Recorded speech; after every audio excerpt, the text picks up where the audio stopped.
It should be firing up now. Yeah, it's live.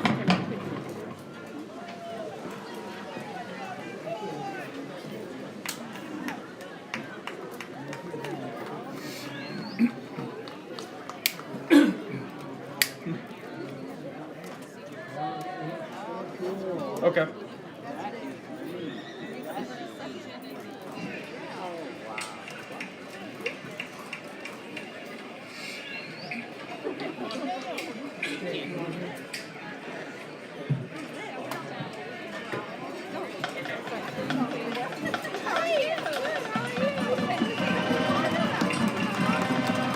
Here come the Indians.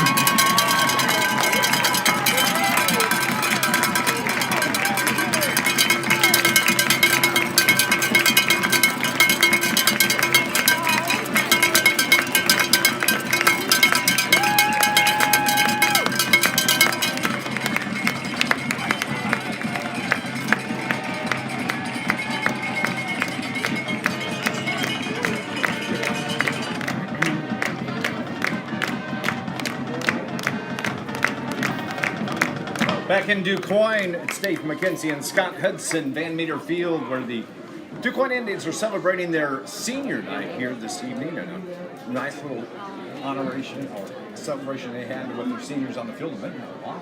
They've got a lot of seniors. We've seen Carterville play some teams this year. They're like Carterville, where they've got a lot of underclassmen playing. So this is one of the exceptions, maybe the rule this year. But Quoin, forget their record. They're always tough when it comes to football.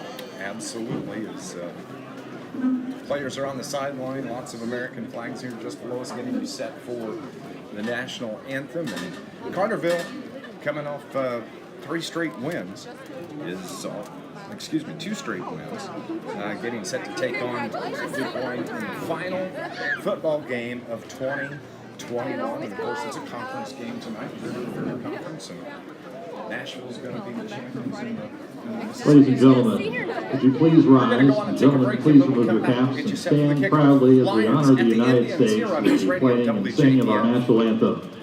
Conducting the Star-Spangled Banner this evening, Mr. Luke Schaefer, Director of Bands at Quoin High School.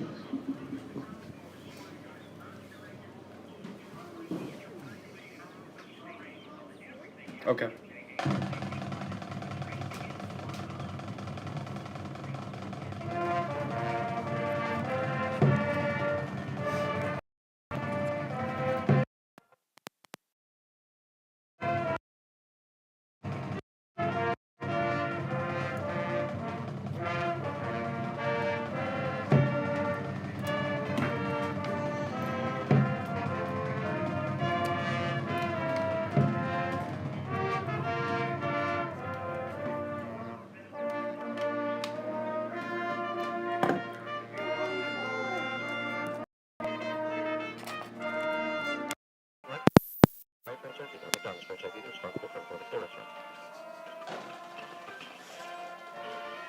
Do you have a check that needs deposited and don't want to make a trip to the bank? With free mobile deposit at People's National Bank, just snap a picture of the check with your smartphone and deposit it into your account anytime, from anywhere. Now with B&B to go mobile banking, deposits are as easy as snap, and deposit. B&B to go mobile banking today and start it. People's National Bank, making it easy to bank from anywhere. Member FDIC, wireless or service fees may apply. Good evening, ladies and gentlemen. Tonight's game from Carterville Lions and Quoin Indians. Back at Van Meter Field on a Friday night, it's Dave McKenzie along with Scott Hudson, and thank you so much for tuning in. Excuse me, to Lions football here on News Radio WJPF. Both teams are on the sideline. Scott, Carterville coming off that win over Bayless a week ago, 46-15. Yeah, Carterville did what they needed to do in the first half, got out to the big lead, got the running clock, and got some other players in the game, were able to rest their starters for most of the second half, which is what you want to see in a game like that. And, you know, it's Carterville and Quoin always match up very well when it comes to football. And I know Carterville's seniors really would like to end their careers at Carterville with a big win here against Quoin tonight. Absolutely. A big game for the Lions. And, you know, they played McClure out of St. Louis, which was a good team. It was a 38-34 win, but The Bayless game, I mean, Bayless was a brand new football program. They haven't been around for just a couple of years, so I think Carterville's looking forward to just having some river-to-river conference action. Teams that should be pretty balanced. Well, Carterville's going to have to play very good football on both sides of the ball tonight to win this game. As I mentioned, Quoin not having the season that they would have hoped to have had, but they're still a very good team, and they're playing their last game also and getting to play it on their field. I think with Carterville, they just got to do what they do best, and that's run the football, which sets up that passing game. You go back to the one loss Carterville had this year against Nashville, I think that falls in the category of what might have been if Bryce Anderson doesn't get hurt. And Nashville took advantage of that, but Nashville's a very good team. But this should be an interesting game. Absolutely. The starters are being announced for the Indians here just below us. And a beautiful night for football. Temperature-wise, we'll see, as we mentioned earlier, we'll see if the rain is going to hold off. But it's hard to believe this is week number 6. This is it. And we'll be back at it in August. Well, for us and for the coaching staff, all the coaching staffs in high school, it's going to be kind of a quick turnaround. Normally we're done with basketball first part of February. Then we have to wait till the end of August before we start football. Here we are, the end of April, and we've got 3 or 4 months, and we'll be right back at it. Carterville is going to be kicking away. They'll have the ball to start the second half. Stay glad to have you here as we are getting you set for Carterville Lions football. Carterville in their road whites, white pants, white tops, and Quoin in their home uniforms, red pants, black jerseys, red numbers. They are moving from left to right on your dial. Carterville from right to left. Thank you for tuning in to Lions football here on News Radio WJPF. Doing the kicking for the Lions is going to be Zach Bonnets, and he kicks it away. It's a shallow kick. It hits at the 25, and it hits all the way back to the 15, goes out of bounds in Carterville. Well, that's a nice kick from Bonnets as it pins Quoin back inside their 15. Yeah, well, their up backs couldn't field the ball, got by him, and then their deep back came up. He fumbled it, and it went out of bounds, so they're going to have to start their first drive, the first drive of the game, on about their own 14-yard line. Yes, they will, and their quarterback is David Lee. He's a 6-foot junior. The running backs for a big part of the action is going to come from Caleb Hutchins, number 10, and see what they've got. First time we've seen Quoin this year, and looking forward to this game here on News Radio WJPF. Trying to work our stream around a little bit, and that's where Carterville's defense wraps him up there. A gain of about 3, bringing up second down. Gain of about 4 or 5. Well, one thing you can say when you look at that offensive line for Quoin, they've got a guy that stands out, Maurice Washington, 6'8", 270 tackle. Gain of 4 on that officially as David Lee brings his team to the line of scrimmage. This time he works under center, takes the snap, gives it to his fullback, and he's wrapped up right there. Nice job defensively. As on the carry, it was number 72, Alec Galbraith, on the carry, but that defense was right there. Yeah, Trevor Stewart just shot in, broke in from the defensive line, almost went untouched, and now it's going to bring up third, and they're going to call it 7. Loss of 1 on that carry as the clock is just under 11 minutes. We're just underway here. Lions and the Indians. 3rd down and 7 from the 17 to give to the fullback. He's out near the 20 in that defensive line for the Lions. Once again, walls up right there, and it's bringing up 4th down for the Indians. Yeah, Smolak and Lane Thomas, a 6'4", 195-pound senior, in on the tackle with others. Quoin a little bit conservative on that 3rd and 7, but maybe they thought they're deep in their own zone. Not a good place to have a turnover. 4th and 7. Indians are going to punt, and it'll be Peyton Biddle, who drops back to about the zone 45-yard line to take the punt. Snap is away. The ball is bobbled by the punter, and it's going to hit at the 40, and Carterville's going to have great field position in Quoin territory at about the 48-yard line, and the punter just couldn't handle the snap and was actually lucky to get that one away. Yeah, it was a good snap. He just bobbled it like you said, and if Carterville had any rush on whatsoever, I think they probably would have blocked that. First and 10 from the Quoin 48. This Lions broadcast is brought to you by Southern Illinois Healthcare. SIH offers rehabilitation for acute inpatient and outpatient care. Visit SIH.net for more information. The Lions come to the line of scrimmage. Eli Downen is the quarterback. 2 receivers to the left, 1 to the right. Preston Sumner is his running back. Downen looks toward the far sideline, gets the call from head coach Brett Dial on the play call. Downen takes a snap. It's going to keep it across midfield out to about the 45, and it's going to be a gain of 3 for Carterville. 2nd down and 7. Yeah, a good fake to Sumner coming to the near sideline. And, of course, Downen's had all his success this year running the football between the tackles and gained about 3-4 there. It's going to be 2nd and 7 for the Lions, who had the ball on the first possession in Indian territory. It's the give to the jet sweep. That is Townsend Barton, who is pushed out of bounds on the far sideline. It's a short gain for the Lions to bring it up 3rd. And a flag on the field. Let's see if that's a block in the back for Carterville, or nope, it's a holding against Carterville. Holding on the Lions will move them back 5 yards. That's a spot foul as well. Townsend Barton had a very good game last week against Bayless. We saw a little bit of his speed and his athletic ability once he got the ball and got to the outside. And he can catch the ball as well. So brings up 2nd down and 13 after the penalty. Ball is at the 49. Down and he pitches to Sumner. Sumner across midfield back to the 45 to about the 44 where he's ran out of bounds.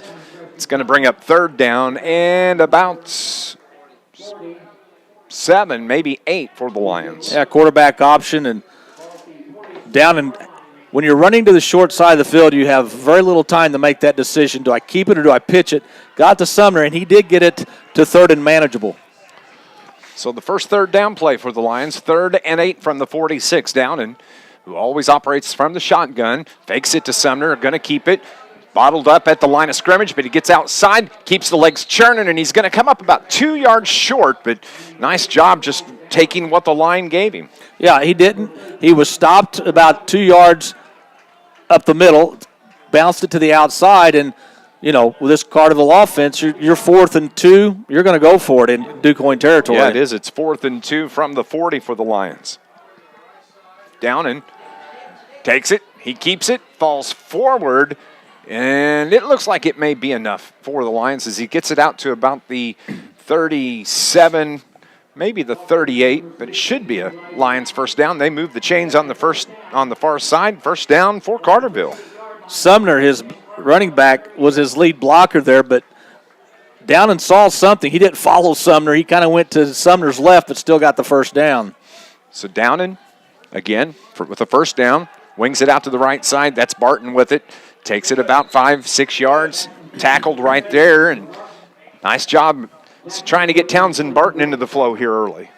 Yeah, as I said, he had a very good game last week. He's a very strong kid, very athletic kid. As he competed in the decathlon down in Florida back, I think that was February. So he's a very talented kid, and they're going to use him more and more. 2nd and 4 from the 32 for Carterville. Bryce Anderson in the slot. Ben Hake on the outside receiver. It's the keeper by Downen across the 30 to the 35 and out inside the 35 to about the 30. They're actually going to mark it at the 35, but another big first down run for Eli Downen. Yeah, great ball fake by Downen to Sumner. He kept that in Sumner's ability a little bit longer than normal, read the play well, and got the first down. Downen looks to throw, throws it out to the right. Oh, Bryce Anderson in the slot. Had the ball right off of his hands. I think maybe Bryce was thinking about where he needed to move to right after instead of catching Carterville the ball. had Hake going deep on the far side, so that left a little opening about 5-7 yards off the line of scrimmage for Anderson. But like you said, I think he was looking to run before he caught the ball. So it's 2nd and 10 now from the 24. Eli Downen drops back, looks to throw, lobs it down the right side. Anderson, the receiver, goes up and gets it. Touchdown. Nice job, nice timing by Bryce Anderson on the catch. Anderson will go up against very few defensive backs. They're as small as he is, but that's exactly what happened on that play. And give Anderson credit. He was behind the defensive back, leaped up in the air, and took it away from the defensive back. You know, the play before, one right in his hands, should have had. That was a very, very difficult catch, but he made it. 20-yard TD pass from Eli Downen to Bryce Anderson is doing the kicking for the Lions is They're going to go for two. They're going for two. Downen's in there. Downen takes the snap and a whistle is stopping the play. It's going to be against the Lions, so yeah, I bet they'll probably go for the field goal here. I think somebody moved towards the line of scrimmage before the ball is snapped. You can't do that. Well, you can if you're playing in the Canadian football league. That's true. You can have one man in motion. Well, actually, you can have two. I just love watching Canadian Football League games. You just don't know who's going to go where before the ball snapped. That's true. Well, they're going to stay with it. They're going to go for two. Downen takes the snap, looks to throw, throws it across the middle. It's picked off, and it can't be a return on a two-point conversion interception. So with 7:51 remaining here in the first quarter, Carterville leads DuQuoin 6-0. DuQuoin gets the ball back. Coming up next on News Radio WJPF.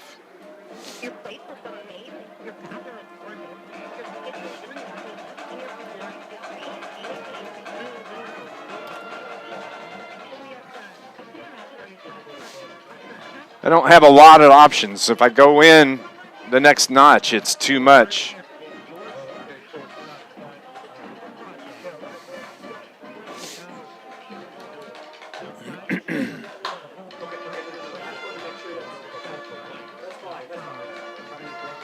Plus, I can't use my turntable, so I'm trying to hold it myself. It's a little bouncy. Yep.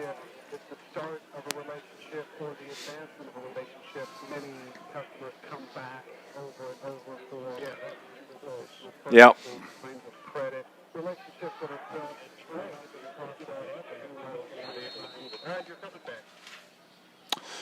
Carterville just took the lead on the Indians. Indians get the football, and DuQuoin's having a hard time handling the kicks by the Carterville Lions. They managed to fall on it, so the Indians will have the ball for their second offensive possession here in the first quarter. Yeah, they got a little bit better starting field position than their first possession of the game. This is going to be at about the 29-yard line, so about a 15-yard difference in starting positions from their first to their second possession. 20-yard touchdown pass from Eli Downen to Bryce Anderson is what gave the Lions the lead.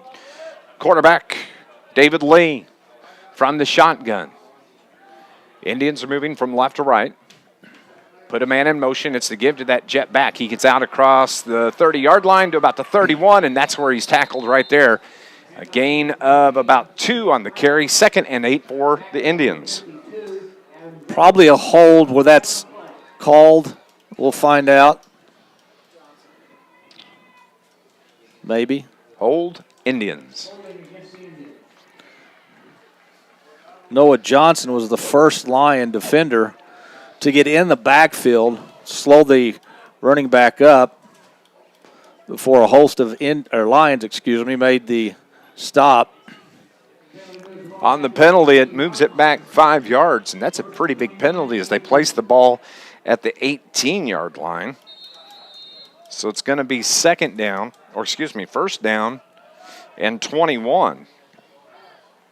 11-yard penalty on the hold. It's the give to the fullback. Oh, that's the option. They give it to the jetback who was in motion, and that was Nick Brown, and Carterville's all over that play. Give Cordes, the sophomore, of course, credit for that. He came across. He didn't totally bite on the ball being run to the near sideline.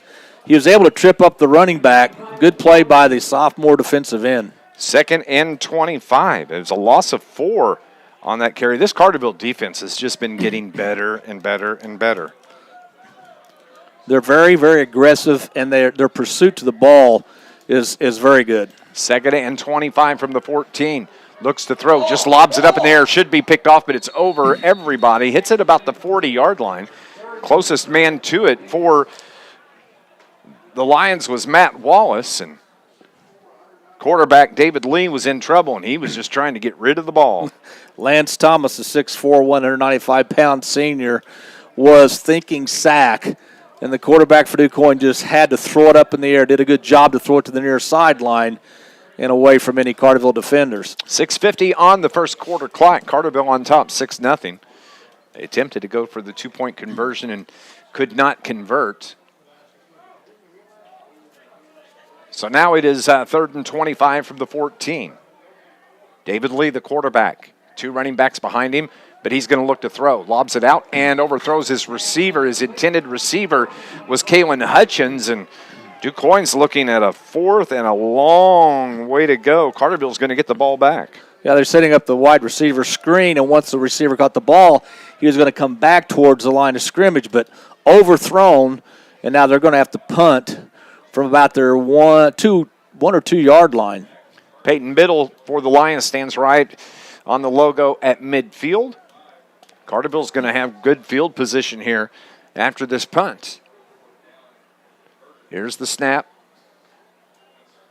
This one's handled by the punter. Gets this kick away. Peyton comes up, takes it at the 48 in Indian territory. Out across the 40 where he fights his way, and a face mask penalty will be tacked onto that. Peyton Biddle, a return of about 12 yards there, and tack on the penalty yardage as well. One of the easiest penalties an official will have because everybody saw that right out in the open. But a nice return by Biddle. Caught the ball at about midfield, gained about 12 yards, and they're going to tack on another 10. This Lions broadcast is brought to you by the International Brotherhood of Electrical Workers, Local 702, proud sponsor of Lions Sports. IBEW Local 702, providing a better lifestyle for members and a better life for all. They mark the penalty yardage off, and Carterville's going to have the ball at the 23-yard line. After the penalty, great field position for Carterville. Can they capitalize? 6:35 remaining in the first. Downen takes a snap, pitches it to Sumner. Takes it off the right side at the hash where he's brought down right there. Nice defensive job by the Indians D. And a gain of about, we'll call it 3.5, maybe 4 yards for the Lions. That's a case where Sumner, the bigger of the two players, talking about the defensive back for Quoin, that's where Sumner just got to lower his shoulder and run him over. Absolutely is down, and he takes the snap. Gets it out to Bryce Anderson on the pass. Little screen to the right side. Holy and cow. another flag comes flying in from the back judge. I didn't know John Elway was the referee here tonight. Apparently that was a heck of a toss by the official who was standing at about the goal line. Holy cow. What a throw. Sign him up. I'm telling you. See what the penalty is going to be. It's going to be a hold on the Lions. And how can you see a hold from that far back? I don't know. Not only does he have a good arm, he's got great eyesight. Yes, absolutely. So the penalty is going to push the Lions back now. It's 2nd down and 17 from the 30. Downen's going to keep it, tries to get outside, and he's bottled up out on the far sideline. Gained some of the penalty yards back, getting back to almost the original line of scrimmage, but the Lions are now looking at a 3rd down and long. Yeah, down and faked the jet sweep, went to the outside. I think if he turns that ball up, he probably gets 4 or 5 more yards. It's going to be 3rd and 14 for the Lions from the 27.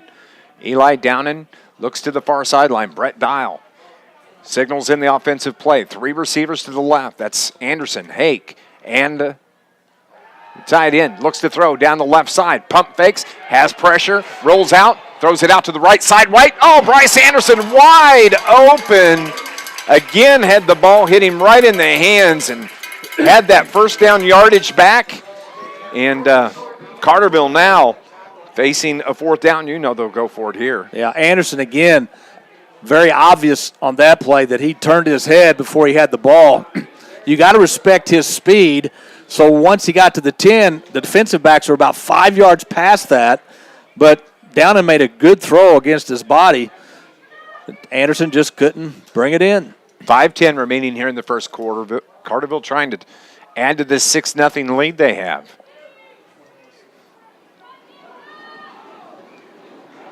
The fans here at Quoin stomping their feet on the bleachers, trying to urge on their defense. Downen takes the snap. He'll look to throw again. Feels pressure, rolls to his right, keeps it, brought down from behind. Good defense by the Indians as they brought Downen down right at the 30-yard line. They're going to get the football back. Yeah, there's a penalty flag on the field. I'm sure Quoin will decline it. Anderson was in the back of the end zone in the corner, wide open. But I think by that time that he came open, Downen was probably already on his way down and couldn't throw the football. Let's see what the call is. The officials come together to talk about it. The referee, still more conversations going on. They're going to pick up the flag saying no penalty, so the Indians are going to get the ball back with 5:05 on the clock. Right now, Dave, so far in this first quarter, Carterville's been their own worst enemy. You know, they could be up by at least 2 touchdowns right now. Had a couple of drop balls. They've had 3 or 4 penalties already, and you know, Quoin really hasn't done anything on either side of the ball.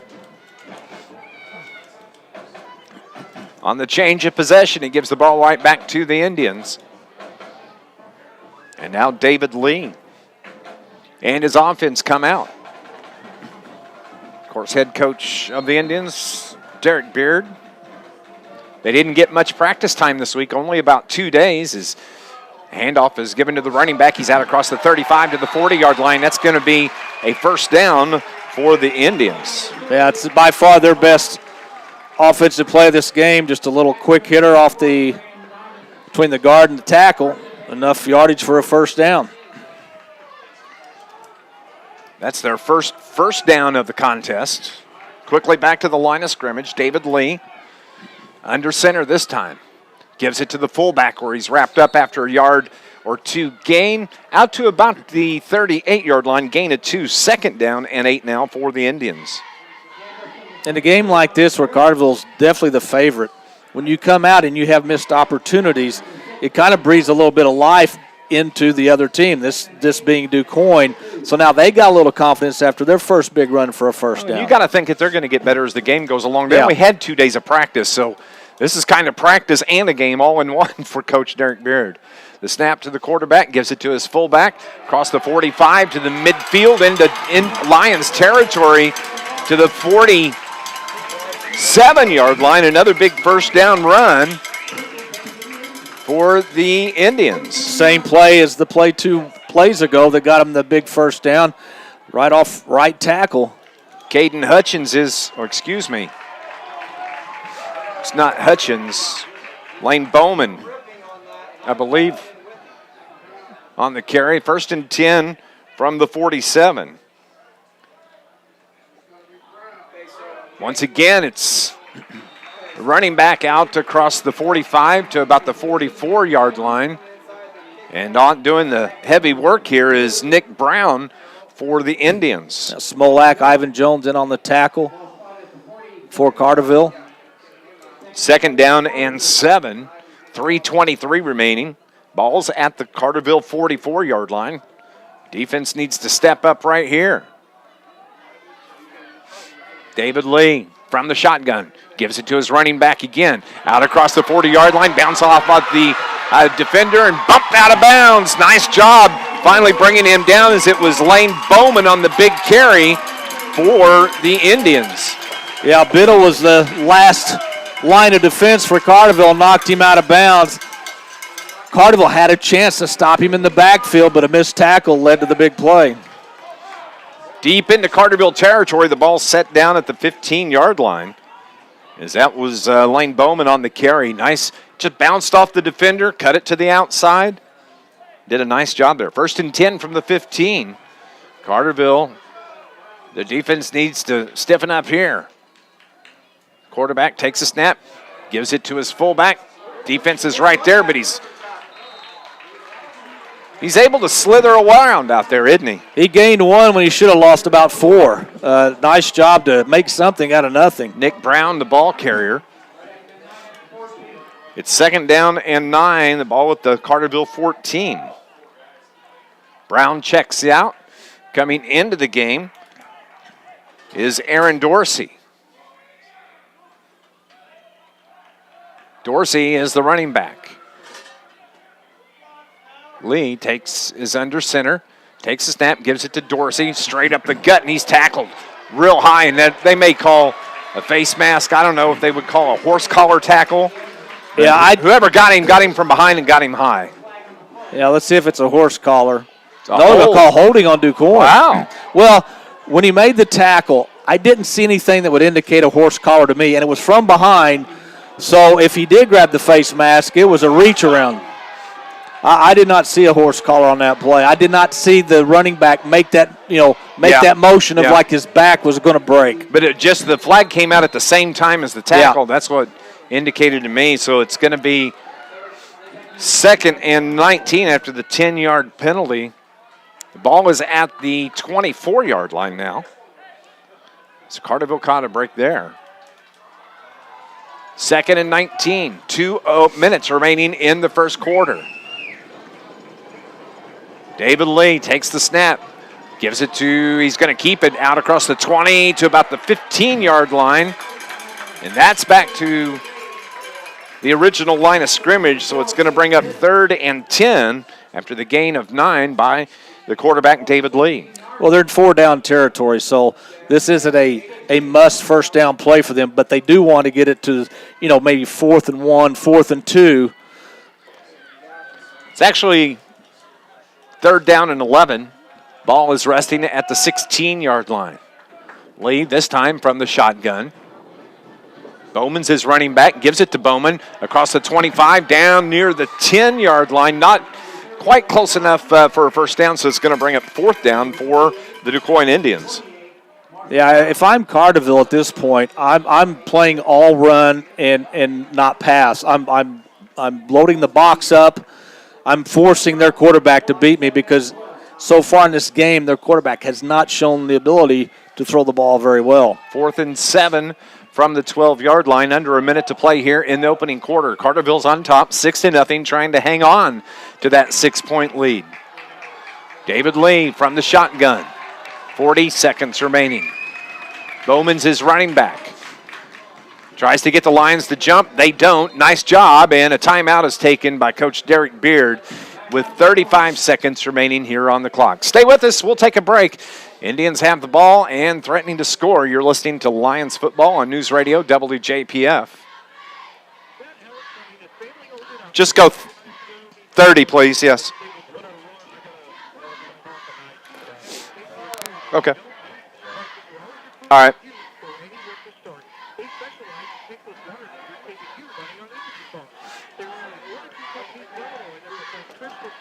Can you slide my briefcase over to me? That big case?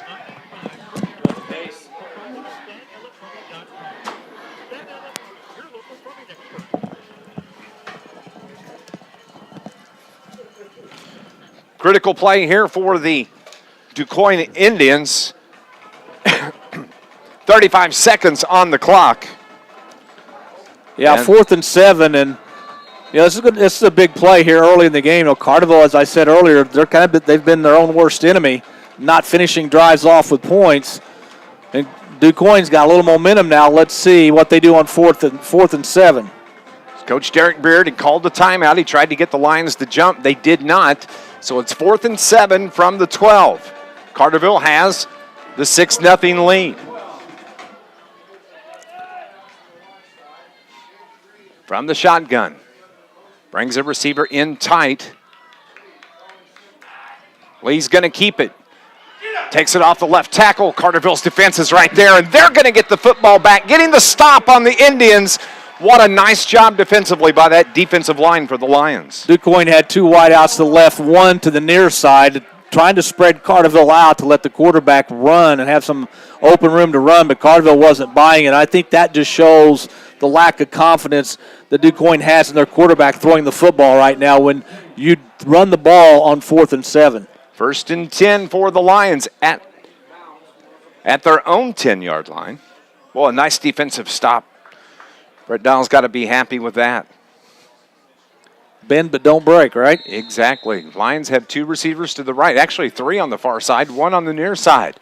Downen takes a snap, gives it to Sumner. Off right tackle, out across the 15 to about the 16-yard line. It's going to be a gain of around 6, bringing up 2nd and 4 for Carterville. Yeah, anytime Carterville can get 3, 4, 5, even 6 yards, on first down, that sets them up to really do a lot of things on second down. Maybe fake the run and throw a pass, or even continue to run the football.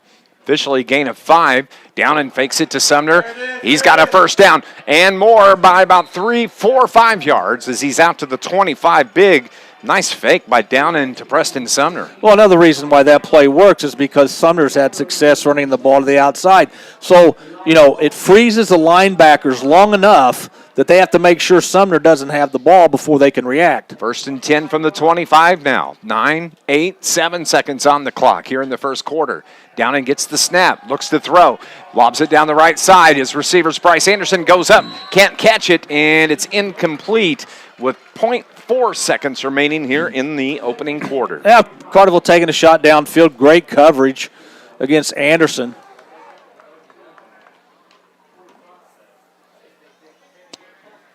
So they'll be able to get one more play here. Or, man, I wonder if when the officials start 2nd and 10 from the 25,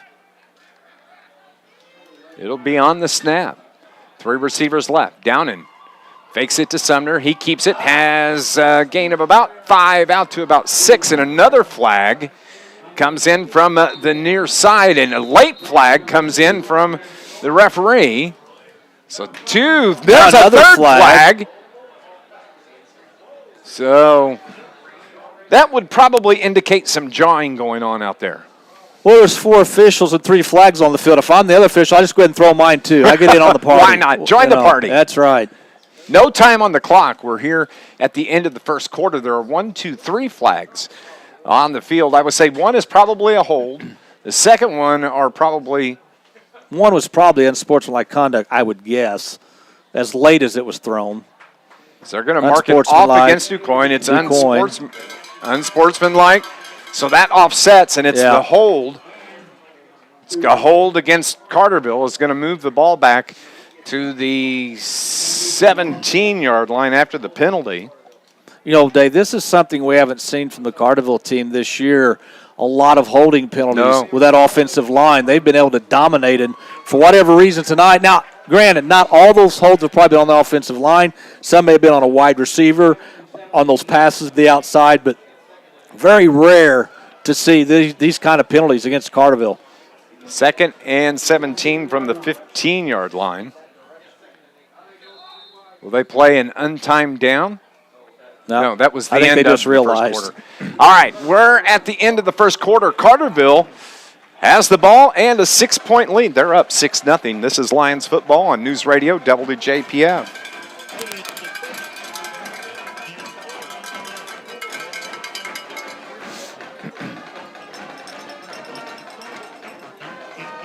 It's full 60.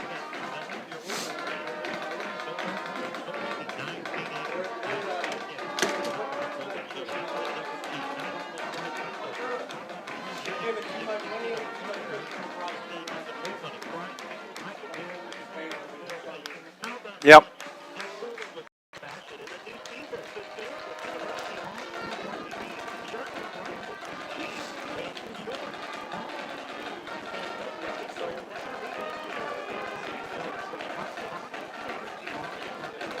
There we go.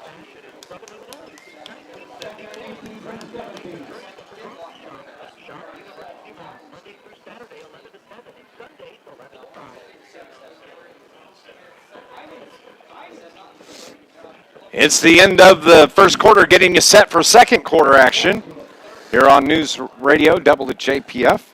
This Lions broadcast is brought to you by the Bank of Carbondale with 5 area locations to serve your banking needs. Branch and ATM locator online at tboc.com. Bank of Carbondale, proud to support high school athletes. Member FDIC, equal housing lender. No, Carterville dominated the first 6, 7, maybe in 8 minutes of that first quarter, but only came away with the 1 touchdown. Had great field position on all their possessions. And then once Carterville did not get the first down on 4th and long, Quoin took the ball, ran it straight down the field, but then they got stopped on downs. So Carterville's switch signs are going to be moving from left to right. Downing. Second down and 18 from the 17. Gives it to Preston Sumner off left tackle. Puts his head down, gets hit, and then stopped after a short gain. And it's going to be third down and long for the Lions. Obvious passing situation. Let's see if they try to go deep to Anderson, or if they send him deep as a decoy and maybe open up the middle of the field for somebody else. Third and 13 from the 22. Three receivers on the right. It's the pitch to Sumner. Tries to get outside. Gets outside. Out near the 30-yard line, but still going to be a little bit short as they drive Sumner to the turf. And the Lions are going to be about 5 yards short. Looking at a 4th and 5.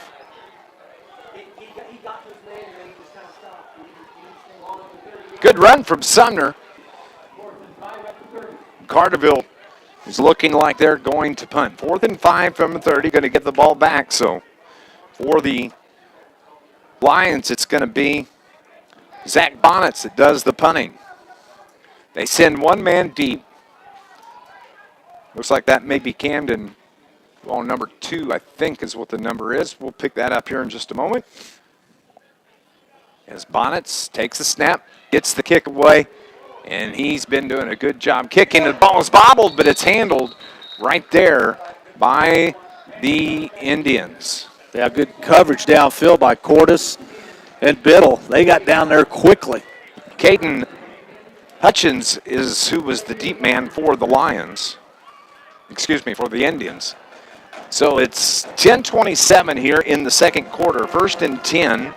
They'll have the ball at the 38-yard line. Coming up, we're going to have our University Mall halftime report. Break down this first quarter of action between Carterville and Quoin. Lions have a 6-point lead, 6-0, but the Indians have the ball. Quarterback for the Indians, Lee, gives it to his running back. That is Bowman. Tries to get outside. One man tried it there. He's able to slip through across the 40 to the 45. What a big run by Lane Bowman, the 5'10 senior running back. He is just Teflon out there. I don't know, one of the Carterville linebackers got through, missed him. Cordes, the defensive end, missed him. Then somebody on the far side missed him, and he picked up, 4 or 5 yards. The Quoin running backs are running hard, and they're not easy to bring down. It was a gain of 6. He gets out to the 44-yard line. Bowman provided a spark for this Indians team. They had the ball at the 44-yard line. David Lee, the quarterback from the shotgun. 3 receivers left, 1 in the slot. Takes the snap. He's going to keep it. Has blockers in front of him. Out across the 45, and he's wrapped up and brought down just short. Going to be about a half a yard, maybe a yard short of a first down. Noah Johnson met him, and at first it looked like they might dance. Then Noah said, "I'm not the dancing kind. I'm just going to go ahead and throw you to the turf." Gain of 3 on the carry, bringing up 3rd down and 1. Coming into the game, it's going to be the running back, Lane Bowman. So 3rd down and 1, 9:45 remaining here in the second quarter. Lee, this time under center. Takes the handoff, gives it to Bowman, has the first down out to about midfield. As he was able to just pick up that 1 extra yard on a missed tackle, and it's a first down for the Indians. Yeah, their backs are so shifty. You got a read on them, you've got them in your sights, and the next thing you know, they're by you. 1st and 10 from the 50. Coming into the game for the Indians, it's going to be Gage Green.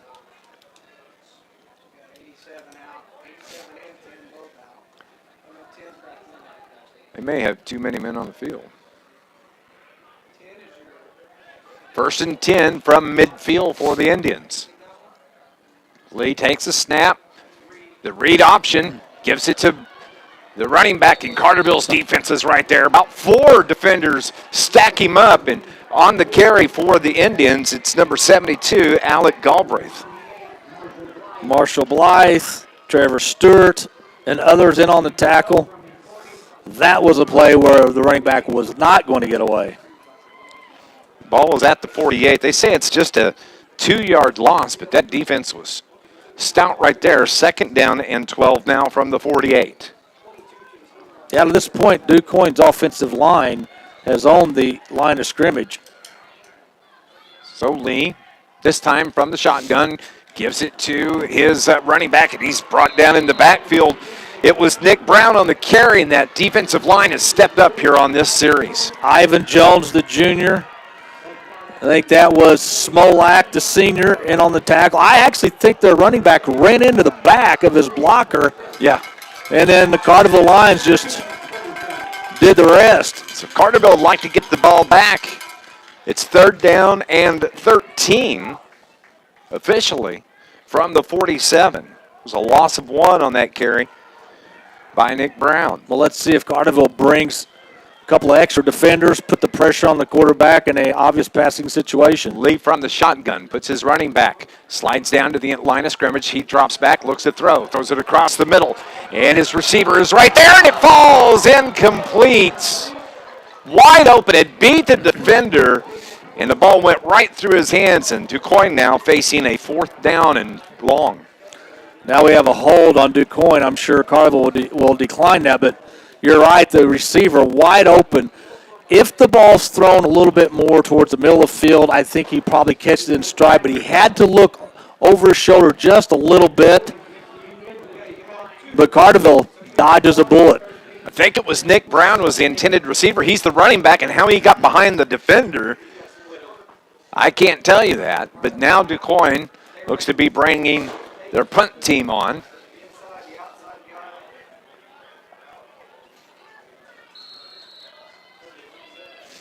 As they set up to punt, it's Bryce Anderson Peyton Biddle that is back deep for the Lions. He stands at about the 18-yard line. The snap is good. The kick is away, angles it toward the sideline, and it hits it just about the 30-yard line. Biddle picks it up on the hop, out across the 30-yard line, the 35, the 40, the 45 at midfield. Gets spun down at the 45 of Quoin, and that may be the spark that the Lions needed right there, and that comes in little packages with Peyton Biddle. Well, he's very, very quick, very, very fast. I think he lulled the defender into thinking that he was going to let the ball bounce to a stop, and the defender almost came to a stop himself. Well, when that happened, Biddle just took the ball on the bounce and left him watching. And once he got to the outside, he didn't stop till he got knocked out of bounds at the Quoin 45. I think that Coach Brett Dial would say that the Lions have left some points on the field They have. in this first half. He wants to score right now. As the Lions, it's down and it keeps it out to the 40-yard line. It's going to be a gain of 5, 2nd and 5 now from the 40. Carterville's had quite a few positive plays in this first half, but either a lot of times it's been penalties that's derailed their possessions. Let's see if they can finish this one off with some points. Downing takes the snap. This time he gives it to his running back, Sumner. He follows his blockers, gets a 1st down and more, where he's out to about the 33-yard line. And there's Preston Sumner with a 1st down carry. Well, these last 2 plays, Carterville's offensive line has started to assert themselves. They have been blocking, 4 or 5 yards downfield. And that's what you want to see out of this relatively young offensive line. Clock rolls to 6.5 remaining. 1st and 10 from the 33. Downing, he fakes it to Sumner, keeps it this time, hops over somebody laying on the ground, and gains about 3 on the carry before he's brought to the turf. Gain of 3, bringing up 2nd and 7.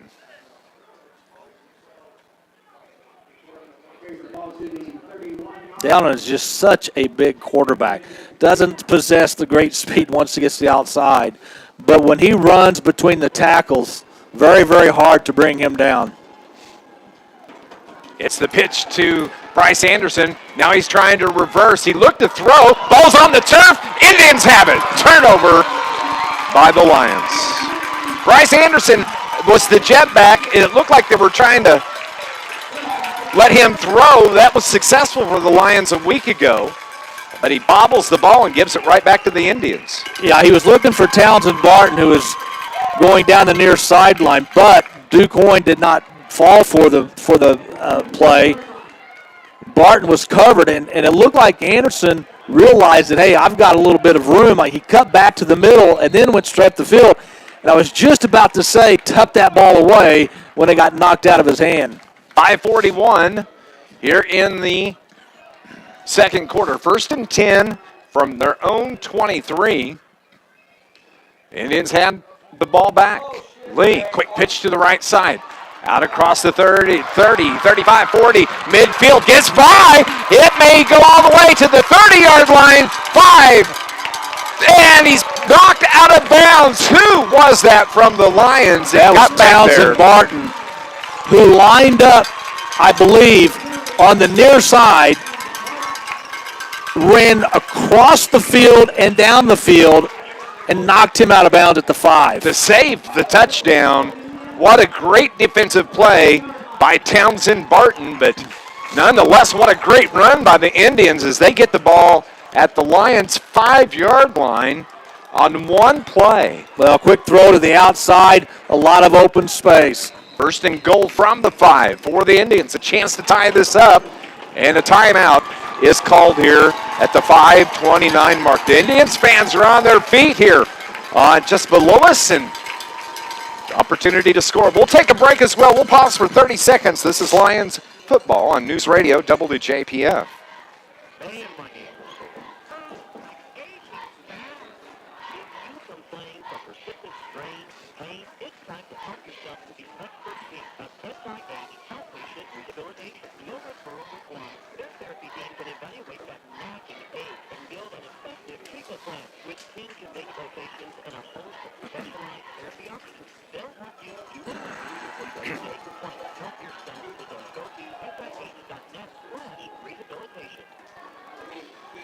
This Lions broadcast is brought to you by Charlie's Air Conditioning and Heating in downtown Carterville. For installs or repairs, call 985-2502 and get back to comfort this season. Proudly supporting Carterville Lions sports. That's Charlie's Air Conditioning and Heating. 1st and goal from the 5 for the Indians. 5:29 remaining here in the second quarter. It's the snap. Quarterback's going to keep it himself. Tries to angle for the corner, reaches out, and they're going to say he got the ball across the line of scrimmage. He got it inside the pylon, and we have a tie game at the 5:24 mark. Yeah, he just reached with his left hand, reached the ball to the pylon. That's all you have to do. It's a touchdown. So Quoin takes advantage of the first turnover in this game by Carterville, and it looked like Carterville might be going in to go up by 12 or more points. David Lee, the quarterback on the carry, gets the points on the board. And Quoin is going to kick the field goal. Is on to do the kicking. That's going to be Owen Bradley on to do the kicking. 5:24 on the second quarter clock. We're tied at 6. Ball just hops. The holder gets up, keeps it. He's trying to get in, and Carterville's defense brings him to the turf. So their 2-point conversion is no good as well. And with 5:24 showing on this clock here in the second quarter, we are all tied up at 6-6. Stay with us. Lions football continues on News Radio WJPF. Dr. Childers and his team have been creating smiles across Southern Illinois for over 30 years. Yeah. Dr. Childers is dedicated to being respectful, compassionate, and efficient during your working hours. He is also the number one Illinois provider in Southern Illinois. Dr. Childers Folks on the line, I apologize for the shakiness of the camera tonight. check out his website at childersbraces.com for more information. Right. I've finagled it around now, so.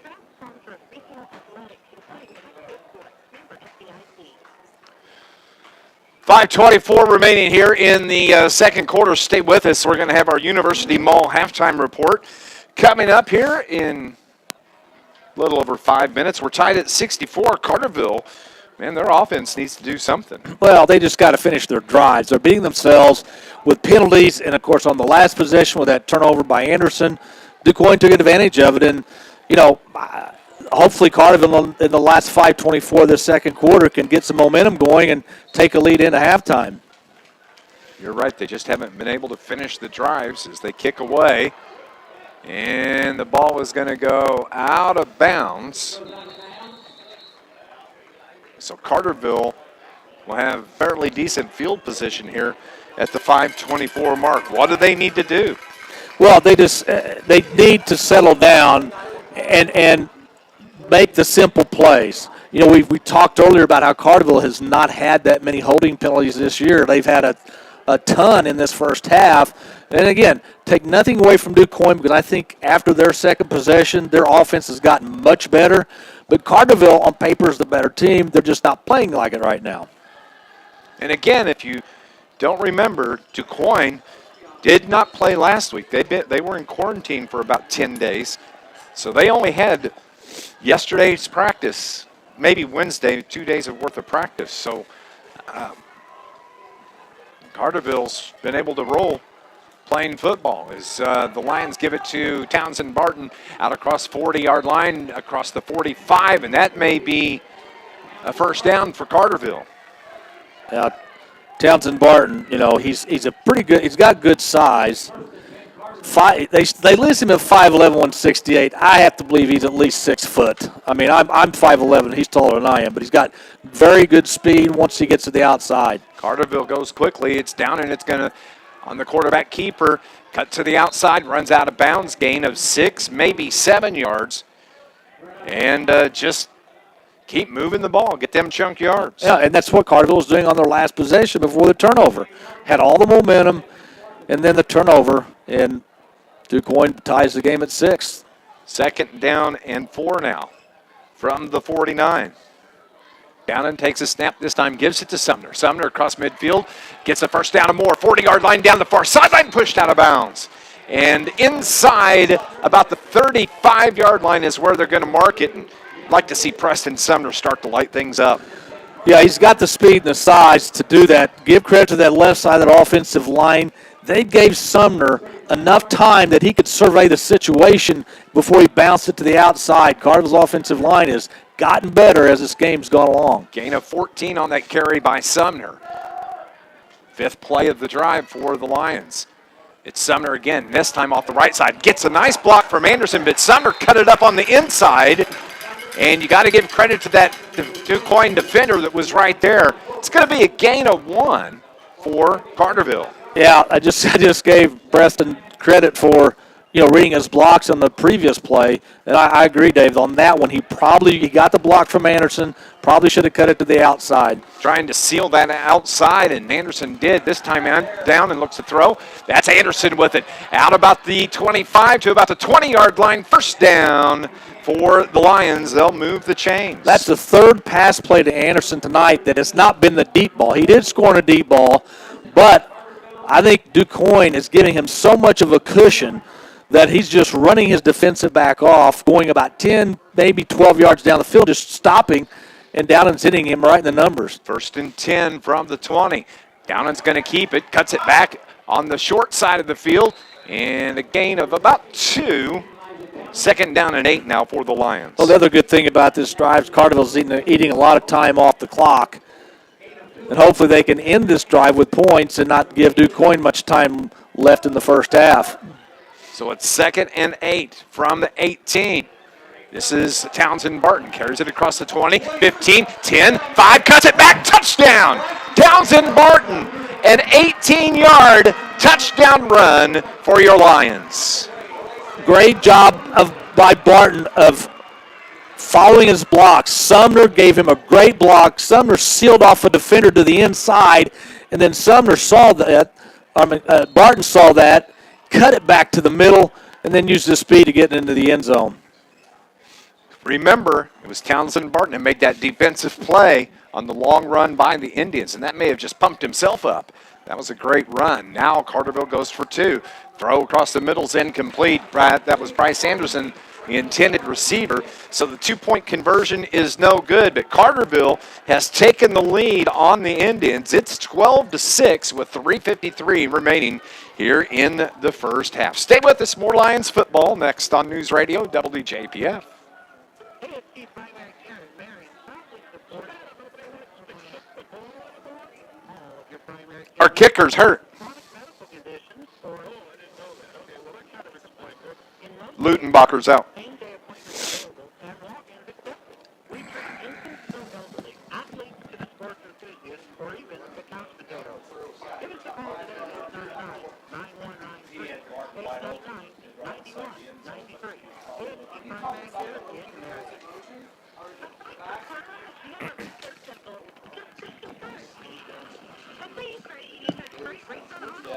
Options for new, used, or refinance products are as low as 2.99% APR for 60 months. Got a member yet? You can join us. Let's get started. CU.org today. That's how you credit union where Southern Illinois belongs. Membership required. All loans subject to credit approval. Issued by NCUA. Coming up, we're going to have your University Mall halftime report. Carterville leads it 12-6, and Carterville kicks it away. It hits just inside the 30. It's bobbled at about the 25, picked up across the 30, the 35, and there's all sorts of people stacked up right there at the 35-yard line, and that's where the Indians will start with 3:46 remaining here in the half.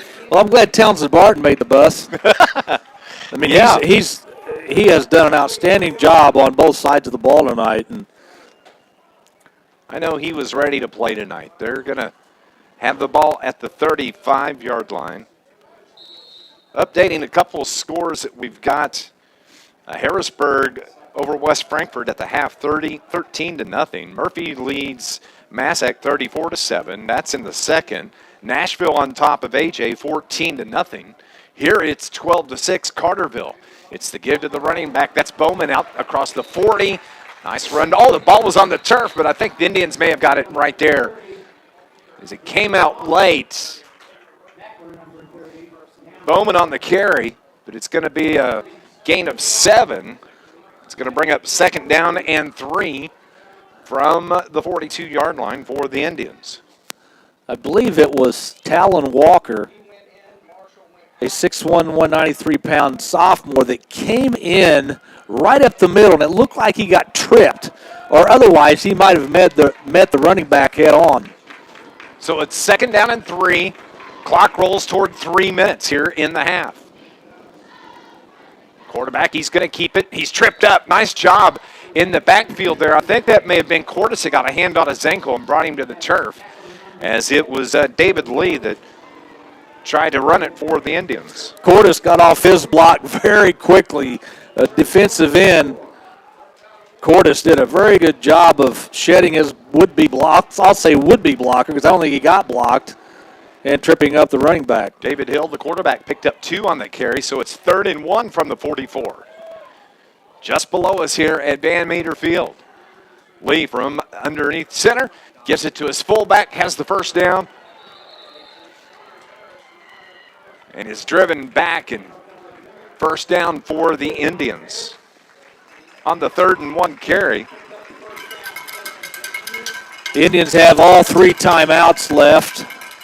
2:15 to go and clock running. So we'll see if they try to go deep again. They don't have a lot of time, even though they do have 3 timeouts. Ball rest at the Quoin 46 as the clock continues to roll. 2 minutes now left here in the half. Carterville nursing a 6-point lead. They're up 12-6. Indians with the ball, though. You know they want points before the half. They give it to Bowman out toward midfield where he's popped right there. It's going to be a gain of 6, and it's second down and 4 now for the Indians. Yeah, just don't let them break a big one off here.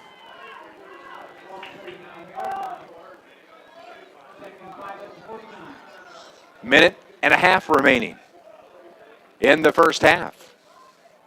Carterville riding a 2-game winning streak. Those 2 wins over McClure and Bayless. Those are the two replacement games to the St. Louis teams that made the trip to Carterville. What a weird year it's been. Minute 14 on the clock. Indians with the ball. Snap. He takes it from the shotgun. He's going to keep it. Looks for a hole. Finds one. Out across the 45 to the 43 to the 41 to the 40. That line just keeps moving. They move the pile. And a big first down run by the Indians. Well, the quarterback had a lot of time to figure out what he wanted to do. He looked to his right. I think it was a designed run. He looked to the right to maybe, throw a defender for Carterville off. But he had a lot of time once he got the ball to go up the middle because the offensive line for Quoin had done a very good job of pushing Carterville's defensive line back. That was just a good old rugby scrum. Yep. That's what I'm trying to say. The only problem was the ball wasn't down on the ground. That's true. First and 10 from the 41. 37 seconds remaining. Looks to throw. Deep down the right side. And overthrows his receiver down the far sideline. As David Lee, he rolled to his right. Had the receiver who had beaten the defender. And truthfully, I can't see the number. 24. Quarter. 24 is... Jacob Eaton was the intended receiver. 29.4 seconds remaining. It's been a good ball game, though. Yeah, it's been entertaining, I will say that. Ball sets at the 41-yard line. Again, it's first and 10 from the 41. 29.4 seconds on the clock. Second and 10. Lee, this time from the shotgun. Rolls to his right. Wants to throw. Across the middle. Carterville's defense is there, but you know what? That was a first down pass on a timing route. And a first down for the Indians. Yeah, it wasn't really bad coverage by Ben Hake, the senior. It was just a well-thrown ball, a nice break by the wide receiver to the outside, and, give the quarterback receiver credit. Absolutely. 24 seconds remaining now. The ball is at the 30-yard line. So the Indians take the timeout. We'll keep it here as there's 24 seconds remaining in the half. We'll have your University Mall halftime report, catch you up on some scores from around Southern Illinois. Of course, this is the final football game for 2021. I know a lot of schools are going to be celebrating prom. I know the parent organization is doing a formal for Carterville tomorrow. Well, technically, it's not the last game of 2021. This 2021 season will start up at the end of August. Yeah. So 2020, I'm 21. Just whatever year you want to make it, I don't care. Just as long as we don't have another 2020. Yes, exactly. First and 10 from the 30. I hadn't even thought about that. I'm surprised I did, to be honest with you. Wow. Benton is leading Heron 41-0 for the half. I kind of figured that might be the case. Benton's very good. 24 seconds remaining. Indians ball. Lee looks to throw. Pump fakes. Now throws it deep down the left side. His receiver's there, and it's knocked down as it was Peyton Biddle that came over at the last second to safety and knocked the ball to the turf. In coverage, I believe, for the Indians, that was Ben Hake. So a nice job defensively by the Lions. Carterville's got a player down. Talon Walker, the 6'1", 193-pound sophomore on the ground. Yeah, it looked like Biddle's going to intercept the pass, and I think he either ran into or was distracted by Hake, who had good position as well and just couldn't bring it in. Trainer Mike Stroud out to tend to our injured Lion. We'll go on and take a 30-second break here. Carterville leads it 12-6 at Quoin here on News Radio WJPF.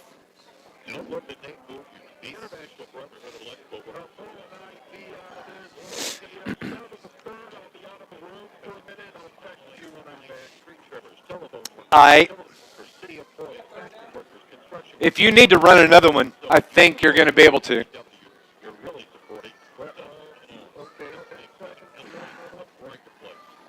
Yeah, run another.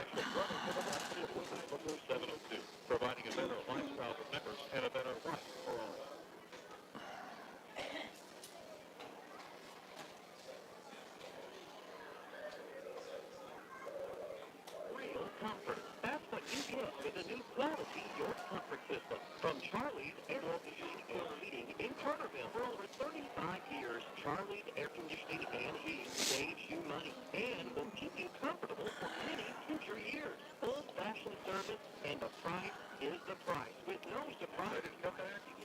You can run another.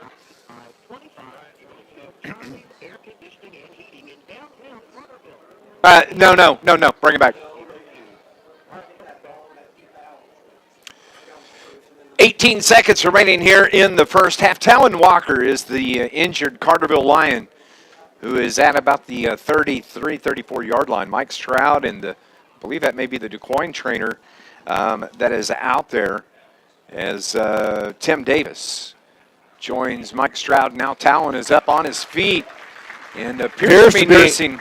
Yeah, it appears to be an ankle. Looked like Mike Stroud was down around the ankle area, and Walker was not very comfortable on the field. And if he's able to walk off, I'll be shocked. No, he's going to get some assistance as the trainers start to walk him. And here come the players, but Talon Walker, number 40, the sophomore for the Lions, is going to go to the sideline for Carterville. So 18 seconds remaining. Let's get you set. It's a 12-6 lead for the Lions. The Indians have the ball.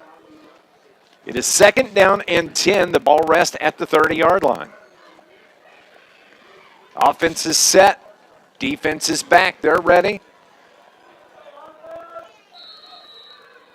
And here we go. There's the whistle. They put the running back in motion to the left. It's the keeper by the quarterback. Lee tries to get outside. Gets out to about the 30-yard line, to 25, the 20, where he's run out of bounds. Right there. It stops the clock with 11 seconds. And it's going to be short of a first down. Bringing up 3rd down. And we'll call it 2 for the Indians. Yeah, the down really isn't that important right now because they're going to go for it on 4th down anyway if they have time left. 11.4 seconds, 3rd and 2 from the 22. As a gain of 8 by David Lee, the 6-foot junior quarterback for head coach Derek Beard. The ball is at the 22-yard line. Carterville needs a stop. Quoin needs a touchdown. 14 seconds on the clock. Lee takes a snap, rolls to his right, wants to throw, feels some pressure, drops it out to the right side. It may be picked off by the Lions in the end zone. Again, Peyton Biddle is there defensively. 2 defensive backs back in coverage, and the quarterback rolling to his right just threw it up in the air. Carterville with great coverage. Give credit to Carterville's defensive line to put the pressure on him to make him throw the football. So Carterville gets their first turnover of the game, and it's a big one. Peyton Biddle, 2 great defensive plays here in the last 40 seconds. Well, you know what they say, speed kills, and he's got plenty of it. He's got a lot of it. Yeah. I'd like to buy some, but at my age, I guess I'd probably have to pay too much. I get it. I understand. 3.4 seconds. Carterville looks to just take a knee and head into halftime with this 6-point lead. They do. The clock rolls, and it's halftime. 12-6. Carterville on top of the Quoin Indians. Stay with us. It's your University Mall halftime report. It's coming up next on News Radio WJPF.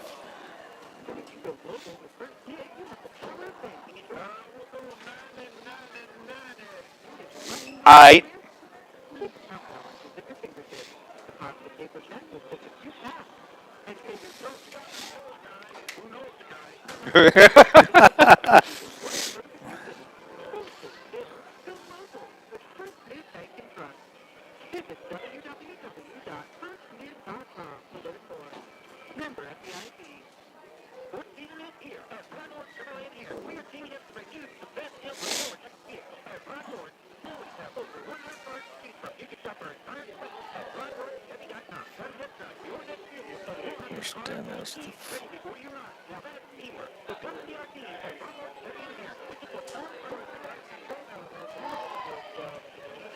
Yeah.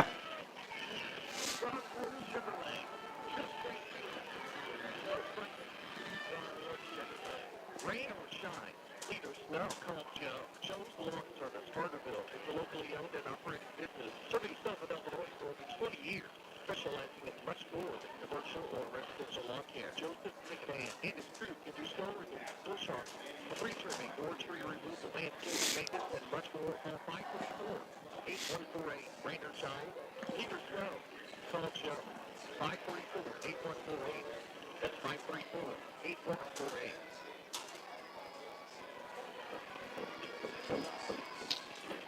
Welcome back to Van Meter Field. I'm Dave McKenzie, my partner Scott Hudson alongside where we're at the half. And Carterville is holding on to a 6-point lead over the Quoin Indians on their senior night, 12-6. Carterville got off to a great start. They kicked off. They chose to take the second half kickoff. Quoin did nothing on their first drive, and Carterville really, again, don't want to sound like a broken record, but Carterville just really, beat themselves in that first half with a lot of penalties, especially holding penalties. Had the one critical turnover deep in Quoin territory that Quoin then turned into their only points of the game. So I think if you're Coach Dahl, you go in there and say, hey, let's clean some of this up. Let's clean up our penalties. Let's make sure we've got the ball before we take off. And, but Quoin has to go in here. I know they're down by 6, but they're got to feel like, you know what? We got back in this game. We started to find our mojo about halfway through that first quarter. So this is turning out to what appears to be a game that's going to go down to the fourth quarter. Of course, Quoin 0-3 on the season. This is only their 4th game. And but Carterville, I agree with you. I think it's just a matter of cleaning up what they need to do and finish the drive, and we'll see how that goes. Quoin started with the ball. The first possession of the game, they were forced to punt. Carterville got it, and Carterville scored on their first possession. It was a 20-yard pass from Eli down into Bryce Anderson at the 7:51 mark. Carterville was up early, 6-0 after the failed 2-point conversion. Punt by Quoin. Change of possession by Carterville. Another punt by Quoin. And Carterville took over in the second quarter and were forced to punt after 4 plays. Quoin gets it back. They punt. Then it's a fumble by Bryce Anderson, who was rolling to the right, kind of thought he might throw, looking for Townsend Barton in the end zone, but he winds up losing the ball. The Indians get it back, and then they drive right down, and it was a 5-yard touchdown run by the quarterback for Quoin, David Lee. Well, Anderson just didn't secure the ball. He had room. He cut back towards the middle. It was going to get good yards, but then I kept thinking to myself, tuck the ball away. And about that time, the ball gets knocked loose, and Quoin took advantage of it. Well, Carterville didn't let that bother him too long, as it was Carterville's ball after the touchdown from Lee. Their 2-point conversion was no good as well. And then Townsend Barton on an 18-yard touchdown run gave the lead back to the Lions 12-6, and that's where we're at here at the half. Townsend Barton, big first half for him. Well, he did. I mean, I honestly think he was Carterville's best player in that first half, both offensively and defensively. Yeah. Probably the biggest play that he made in that first half was going from the near sideline at about the 40, I'm guessing, yep, all the way across the field to Carterville's 5 and knocking their running back out of bounds, or I should say their wide receiver out of bounds. They ended up scoring on that drive, but still Barton's played very well on both sides. 12-6 is the score here at Van Meter Field. It's senior night at Quoin, and they have their band on the turf here at the half. We're going to go on and take a break, and when we come back, we'll try to update you on some other scores. Want to update you on some other Carterville High School news as well. That's all right here on your University Mall halftime report on News Radio WJPF. Student, alumni, and boosters, you can stay connected with Johnny Boogie College 24/7 on Facebook, Instagram, and Twitter. Just follow Johnny Boogie College on social media, and you can get up-to-date information to help you stay informed on everything happening in the JAM. Please find out when registration begins. Want to know if it's full closed for winter? How about catching all athletic live? Just run for college, Johnny Boogie College, and all the information you need will be right at your fingertips. Just click, like, and share Johnny Boogie College. Come on, why would you go anywhere else? Knockout.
The University Mall halftime report continues from Van Meter Field. It's 12-6 here. Carterville on top of Quoin 12-6. But giving you some of the latest scores that we had. Massac scores on the last second pass at the half. Murphy leads Massac 34-13. Benton is just rolling over Heron tonight, 41-0. So I guess Benton will win the Ohio side of the Mississippi, or the River to River Conference, rather. And it's been, I heard last time they did that, which it's been several years ago. So, but Benton knew coming into this season they were going to be really good. And unfortunately for Benton and for a team like Carterville and Nashville and others that were going to be really good, you don't get to see what you can do come playoff time. But still, Benton going to go undefeated. Congratulations to the Rangers. Absolutely. Senior night at Benton, and my buddy Troy Knight's one of the assistant coaches, and that big at the half for Benton over Heron. Murphy, let's see here, West Frankfort over Harrisburg. That was at the half, 13-0. Those are the scores that we have around Southern Illinois. Don't forget, tuning in tomorrow morning to Sports Voice with Murph and Hudson, starting at 8 o'clock on NewsRadio WJPF and on 103.5 ESPN. And they'll name the high school team of the week, and we'll see who they decide to choose. That'll be coming up tomorrow morning. Also, I want to say congratulations to boys soccer from Carterville, River to River Conference champs. It's the inaugural soccer conference title in the River to River, and Carterville, Heron wins that title. Well, congratulations, you're the first. Chip Lennox, head coach Chip Lennox. Congratulations on that. And soccer is an up-and-coming sport. You're seeing more and more of it. Yeah, there's a lot of schools that have gone to introduce soccer to their high school programs. I remember when Harrisburg first introduced it back several years ago, and I'm thinking, you think of Harrisburg, you think of football. Yeah. And I thought, boy, how's that going to work out?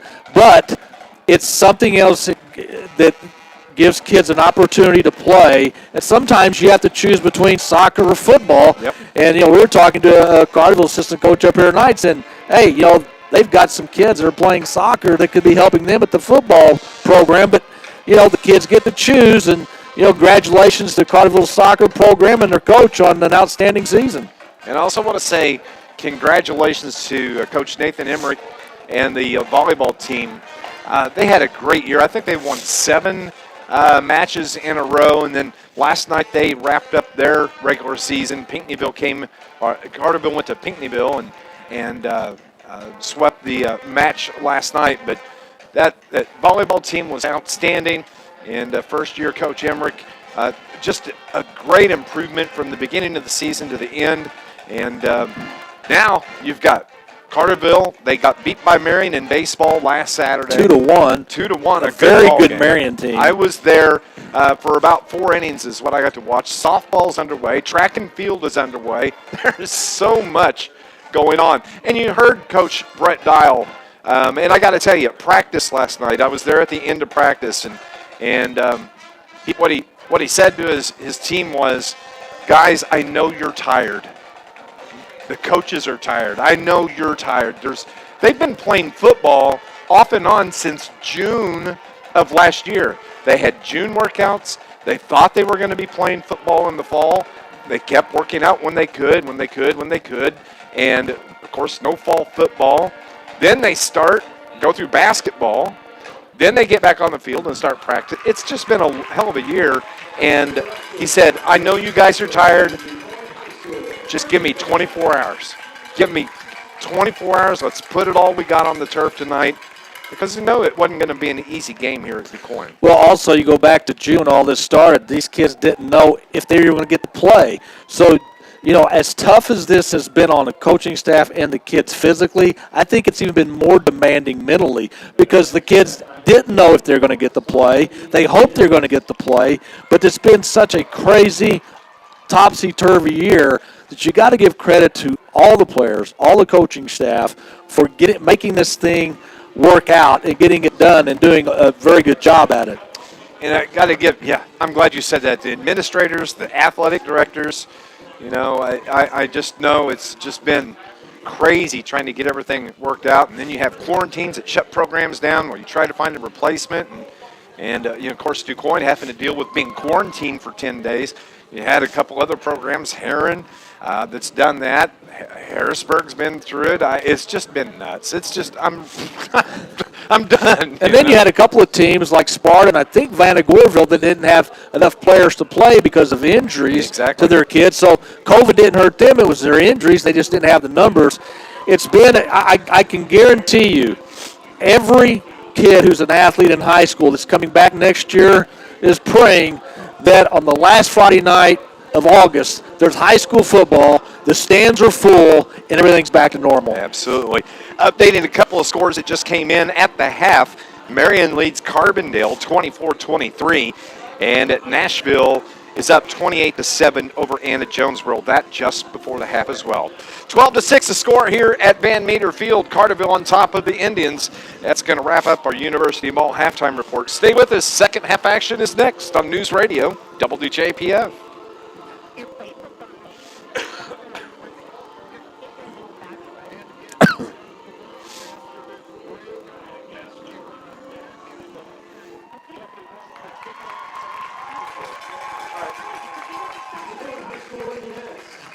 Okay.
Back in Quoin, Dave McKenzie and Scott Hudson as we're getting you set for second half action. Carterville on top of the Indians 12-6 as Lions are coming out of the locker room, going through their stretches here. And Scott, you mentioned it earlier, you know, about football's not over for 2021. It's actually going to start back up in June as they'll start going through some workouts and some 7-on-7, and then they get into August and get into the official start of practice. But what's the effect of having a season so close to the next season for not just the Lions, but for high school sports in Illinois? Well, you know, we probably won't find out the answer to that till football season actually starts. I know a lot of these kids will be playing other sports and are already playing other sports like baseball, which I think is good because, you know, you when you play other sports, you use other muscle groups.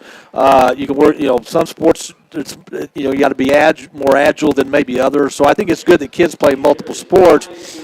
But I also think that the kids are looking forward to taking, okay, let's say, you know, you don't play any other sports, spring sports, you're looking to just talking about football players.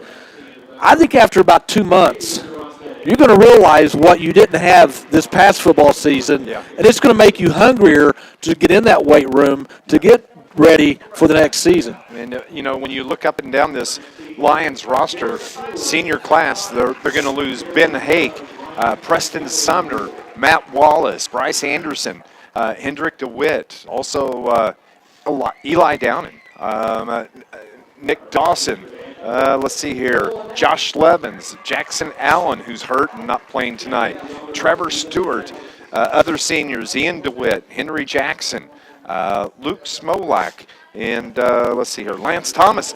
That's a big chunk of what you see on the field, but rest assured, this Lions football team is in good shape.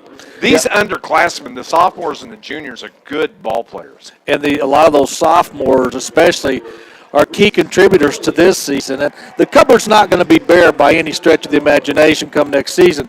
You know, they are losing a lot of skill position players, so we'll see, you know, that's where I guess it's probably going to be the big question mark, because the skill position players like Downen, Anderson, Sumner, and the big lineman Smolak, just to name a few, and Hake, you know, no sophomores are playing those positions right now. No juniors are playing those positions. So that's where I think in the offseason, those kids who are going to be asked to be a quarterback, asked to be a wide receiver or running back, are really going to have to ramp up their efforts to be, ready for football season. Senior night activities continue here at Van Meter Field as they're recognizing the senior band members, and there's a good group out there, as well as the Indian chief for the Indians, a senior, and both teams are down into the end zone to our left. That would be the east end zone.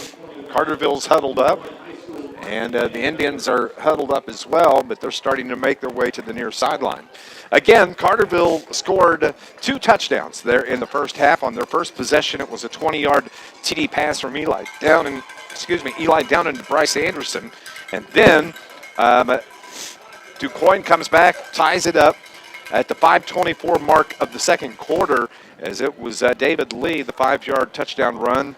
The 2-point conversion, no good, tied it up at 6. And coming right back after the run from Lee, Carterville regains the lead 12-6 on that 18-yard run from Townsend Barton. Barton had a big first half. Yes, he did. And the good news is he's coming back next year. He's only a junior.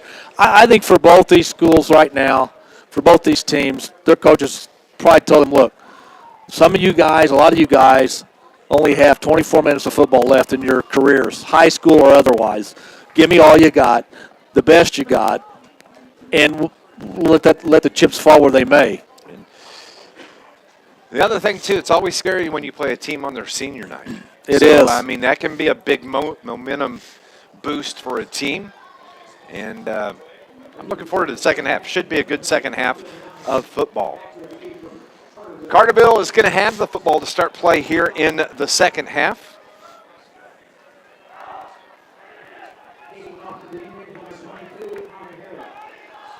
They'll be moving from left to right on your radio dial.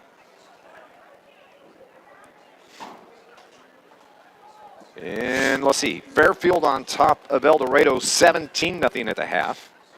There's another update that comes in. Our reigning team of the week. Yes, absolutely. Don't forget about the Salukis tomorrow for a playoff game at Weber State in Ogden, Utah. Yeah, Weber State, no stranger to the playoffs. They've been there many times. And I think for SIU, anytime you go on the road, whether it be basketball, football, or even baseball, when you go on the road and play a team that is the favorite, you've got to survive that first 5, 6, 7 minutes of the game. If you can do that, you got a chance to pull the upset. So they're teeing the ball up at the 40-yard line. Carterville's going to have it to start play here in the second. And back deep is going to be Preston Sumner. Ball's going to hit at the 20-yard line. It gets past the up back. That is Lance Thomas, but it goes out of bounds. And so Carterville's going to start off with pretty good field position here in the third quarter. Yeah, that's the second time tonight that Quoin's kicked off and kicked it out of bounds. Sure not what their coach wanted, but Carterville's going to get great field position to start the first drive of the third quarter. Let's see if they can take the ball downfield and extend that 6-point lead to maybe 14. At the 35-yard line is where Eli Downen brings his troops out here. The final half of high school football for the quarterback Eli Downen, who's just been absolutely fantastic to watch over his high school career. It's the give to Sumner. He kind of hops his way out to about the 37-yard line. It's going to be a gain of 2. It's going to bring up 2nd down and 8 for Carterville.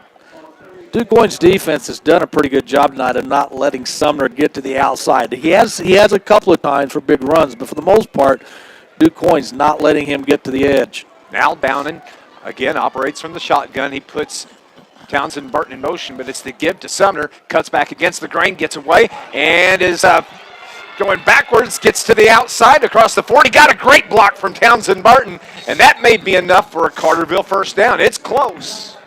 Well, he ran about 50 yards to gain 8. And that's all he needed was 8 to get the first down. But you're right, Townsend Barton came back and threw a nice block to give Sumner that extra yard or 2 that he needed to get the first down. And moving those chains over on the far side. Big run from Preston Sumner. It's 1st and 10 from the 47-yard line. Carterville set again, down and takes the snap, wants to throw, looks to his left, throws it out to the far side, and his receiver out there, that was Ben Hake, the intended receiver. And he also had, I believe, Townsend Barton out on the, or no, that was Bryce Anderson out there as well, but it's incomplete, bringing up 2nd and 10. Both Hake and Anderson were open. Anderson about 10 yards deeper than Hake, but Downing couldn't make the connection. On the jet sweep, it is Townsend Barton. Once the midfield, gets across it, the 45 to 40 to the 35, keeps his feet down to the 30-yard line. Townsend Barton is like a madman out there tonight. He is having a night. You talk about somebody playing with confidence right now.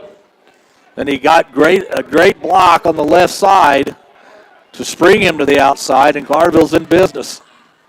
1st and 10 now from the 31-yard line. Nice run from Townsend Barton. They looked at the far sideline, and Coach Brett Dial gets the play call down and brings his troops to the line. 2 receivers to the right, 1 to the left. Down and takes a snap. He's going to keep it. Follows his tackle, gets out across the 25 to about the 23-yard line. And Eli Downen, nice carry on first down. It's going to be 2nd and 3 for the Lions. Good-looking drive to start this third quarter by the Lions. 2nd and 6 from the 23, a gain of 7 from Downen. Snap, looks to throw. Out to Bryce Anderson at the 10, makes a move, keeps his feet, touchdown, Bryce Anderson on the touchdown pass from Eli Downen, a 23-yard touchdown for the Carterville Lions. Usually we see Bryce Anderson just outrun everybody down a sideline. On that play, he broke not 1 but 2 tackles on the sideline. They just weren't going to bring him down, and Anderson finishes off a great drive by Carterville with a touchdown. And that's exactly what the Lions needed right there. As they've extended that lead, it's Townsend Barton on the jet sweep, and they're going to say he got the line to the goal line. The 2-point conversion is good, and Carterville extends the lead to 20-6 here with 9:50 remaining. Stay with us. Quoin gets the football back next on News Radio WJPF.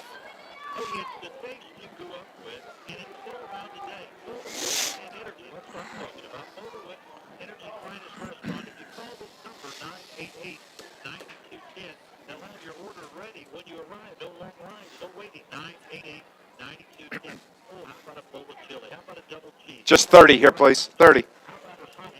If you get a platter, you'll find there's nobody. Fried pickles, I could go on and on, but let me just tell you, how about lunch at Overwood tomorrow? This Lions broadcast is brought to you by the Bank of Carbondale, offering the convenience of mobile banking. Stay connected and on the go with the Bank of Carbondale's mobile banking app, where you can check balances, make transfers, pay bills, and a whole lot more. Visit tboc.com. Member FDIC, equal housing lender. Updating one other score, Centralia at the half leads Mount Vernon 34-14.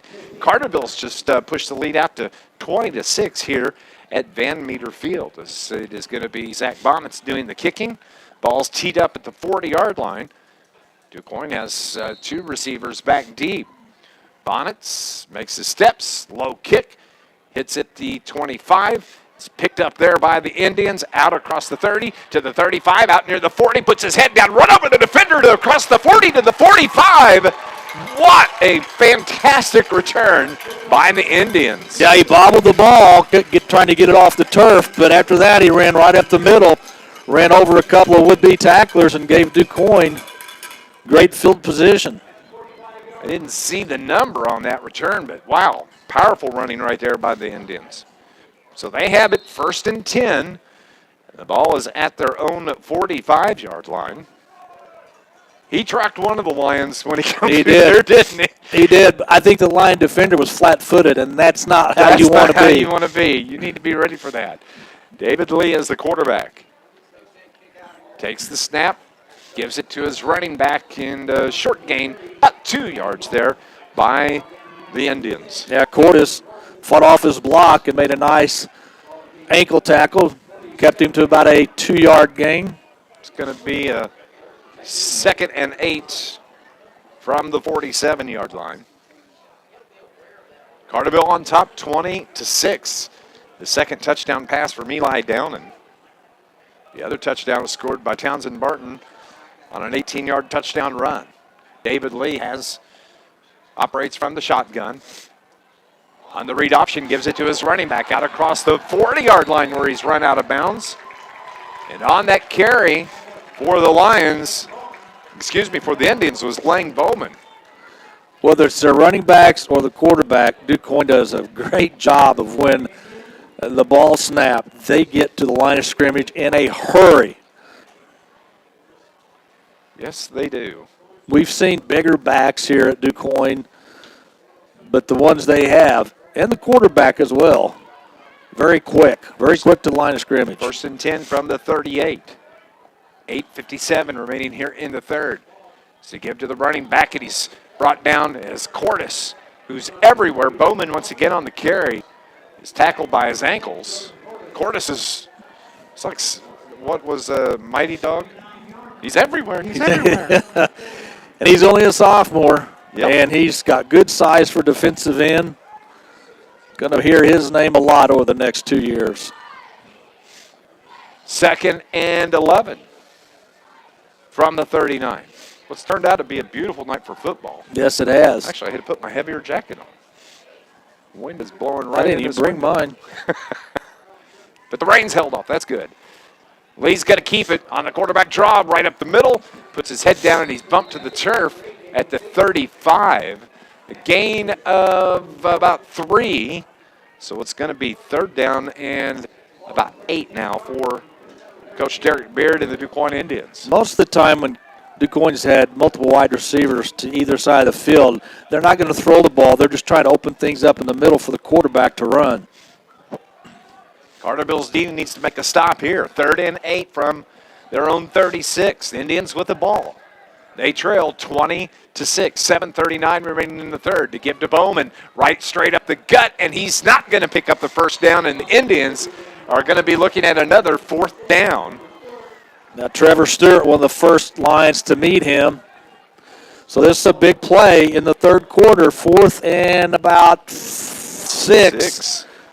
When you're down by 14, even though it's third quarter, probably going to go for it here, especially when you're in the other team's territory. It is 4th and 6 for the Indians on their senior night, their 4th game of this football season. Carterville's playing their 5th game. So it's 4th and 5. Lee from the shotgun takes the snap. Rolls to his right. Carterville gets pressure. He just throws it out. It's caught, and it's going to be a 1st down. And as a nice job, and it was Peyton Biddle there on the stop, but not before the Indians get the 1st down. Well, Lee did a good job of avoiding, I think it was Smolak came in, and he threw the ball right before Smolak got there. Give credit to the wide receiver for making a nice cut to the outside and picking up the 1st down. 1st and 10 from the 26 for the Indians. Lee has his troops at the line of scrimmage. He operates it from the shotgun again. This time it's the give to Bowman straight up the gut, out across the 25 to about the 24, maybe the 23. A short gain of 2 for the Indians. 2nd down and 8 now from the 24. Got a score update. Benton now leads 49-0 in the third quarter over Heron. They got the roll. Also, well, they got more than that. Got a text that says fights breaking out all over the field. So a little more than football going on in Franklin County tonight.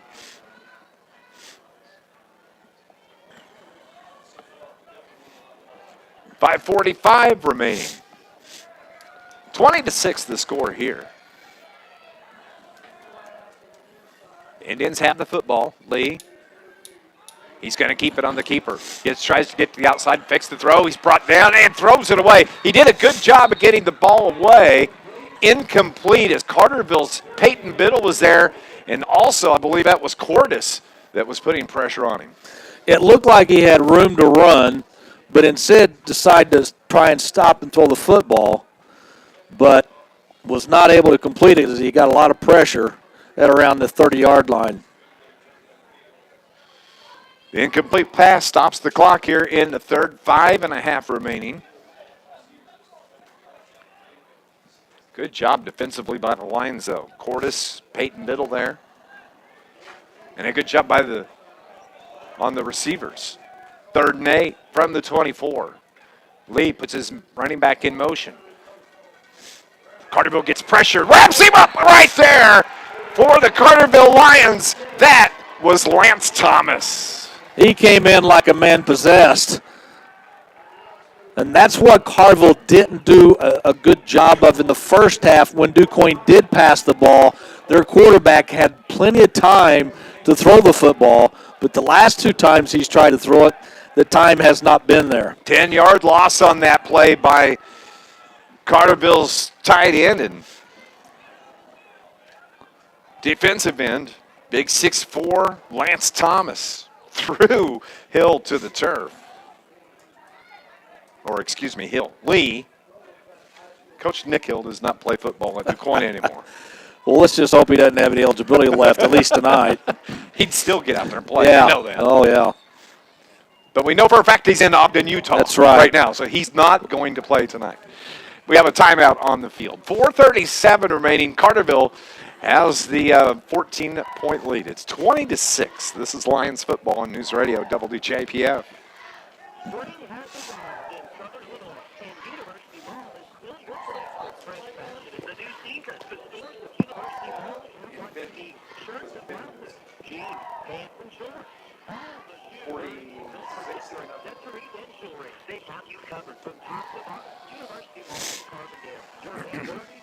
Yes, please.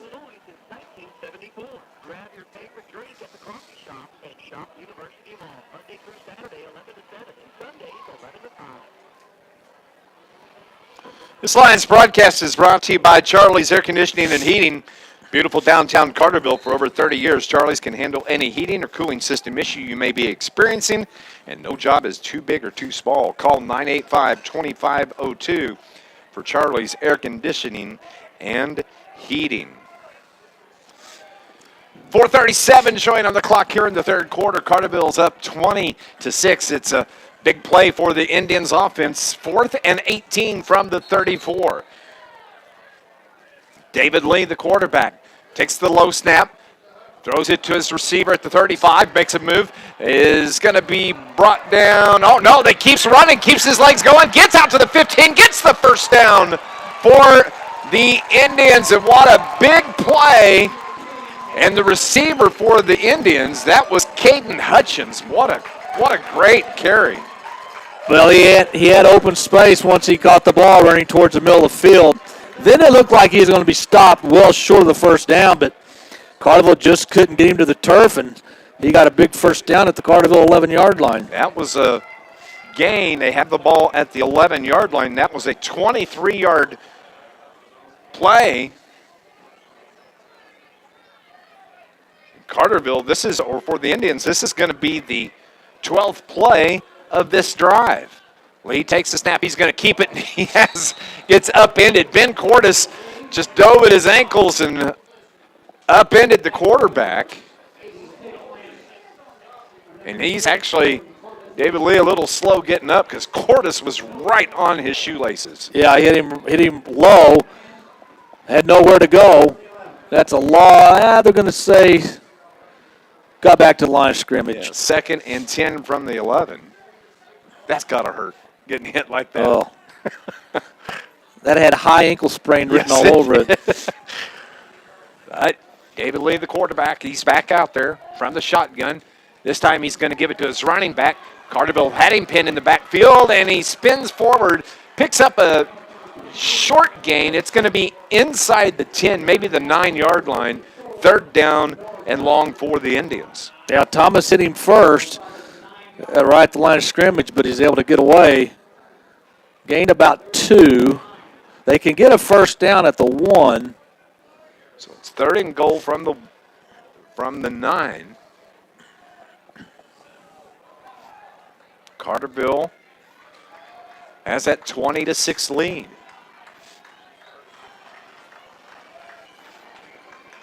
Defense needs a play here. They need to stop. Lee from the shotgun takes the snap, gives it to his fullback who lost his footing, and down he goes.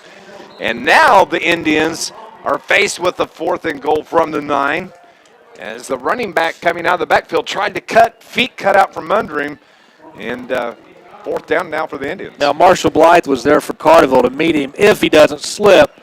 But the way the running backs have been running for Quoin tonight, I don't know that Blythe, nothing against Blythe, but the Quoin Indians have not been going down on first contact. Turf Monster brought him down there. Yeah. So a big play for the Indians. 2:22 remaining here in the third quarter. They need points. Carterville needs to stop. 4th and 10 from the 11, actually. So David Lee, he's in the shotgun, takes a snap, rolls to his right, wants to throw, pressure on him, just throws it up, and it's picked off by the Lions in the end zone. And the receiver's asking for an interference call, but the ball is right at the goal line. They're going to say he caught it inside the 1. And it's about the 2-inch line. So Carterville's going to have the ball with about 99 3/4 yards to go. Well, that's truthfully for Quoin. I mean, Quoin wants the touchdown there, but you can't get the ball. That would be 99. Yeah. And I don't know that I've seen a ball that Well, close. it's just like 99.9, just round it off to 100. That's right. That's exactly what we would do. And Saturday morning only. Tomorrow morning on There you go. WOZ. Yeah. Carterville. Sit back. That's funny stuff right there, Scott Hudson. I don't care who you are. Carterville has it. This would be a time-consuming drive as they have the ball right on their old goal line. You know, Downan's going to keep it right up the middle or give it to Sumner. Just get the ball away from that goal line. Downan from the shotgun, takes the snap. He follows Sumner, gets across the 5, out near the 10, pushes his way across the 10 to about the 11-yard line. Now they got some room to operate. Yeah, good surge by that offensive line for Carterville to give Downan some room to get going, and they're going to give Carterville a first down. 1st and 10 now at the 11. Good job by Downan. Downan now takes the snap, gives it to Sumner this time. Sumner trying to fight his way to the outside, keeps the legs churning, and finally gets tackled. I don't know that he got back to the original line of scrimmage, but a hard run from Preston Sumner, the senior. Carterville's probably going to be able to run this clock out in the third quarter and have that 14-point lead going into the 4th. Who knows? Maybe Sumner will break a big one here. Maybe they'll try to air one out to Anderson downfield. 2nd down and 9 from the 12. 2 receivers spread to the right for the Lions. 1 to the far side. I believe that's Bryce Anderson out there on the far side. They bring Lance Thomas back in motion, set him at the left side of the line. Downan claps his hands, gets the snap, throws it out to the right side. Anderson there, gain of 5, maybe 6, and to about the 17-yard line. It's going to bring up 3rd and long as the clock is stopped with 40.7 seconds on the clock. We've got a flag on the near sideline. They're going to get Carterville for a hold. And I think it may be called on Downs and Barton.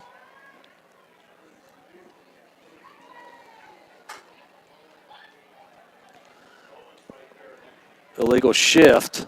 On the Lions, So that would be on Barton. Yeah, so maybe he was going towards the line of scrimmage before the snap of the ball. He's the jet back, and maybe he cut toward exactly like the line. We'll find out where they're going to mark it. 40.7 seconds. 14-point lead for Carterville. It's going to be 3rd down.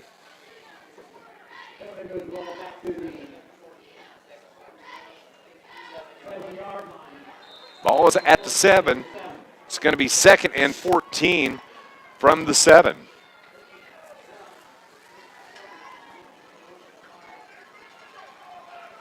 Clock starts to roll now. Carterville's taking their time. Down and looks toward the sideline. Brett Dial signals in the play. Says, hold steady, men. Now they come to the line of scrimmage. Takes the snap. Gives it to Sumner. Makes a move across the middle. And is dumped just outside the 10-yard line. Maybe to the 11 again. And the clock continues to roll, and that's going to end the third quarter. Carterville leads it as we head to the fourth. They are on top of the Indians by 14. They lead at 20-6. Stay with us. Fourth quarter action. The final quarter of high school football this season coming up next on News Radio WJPF.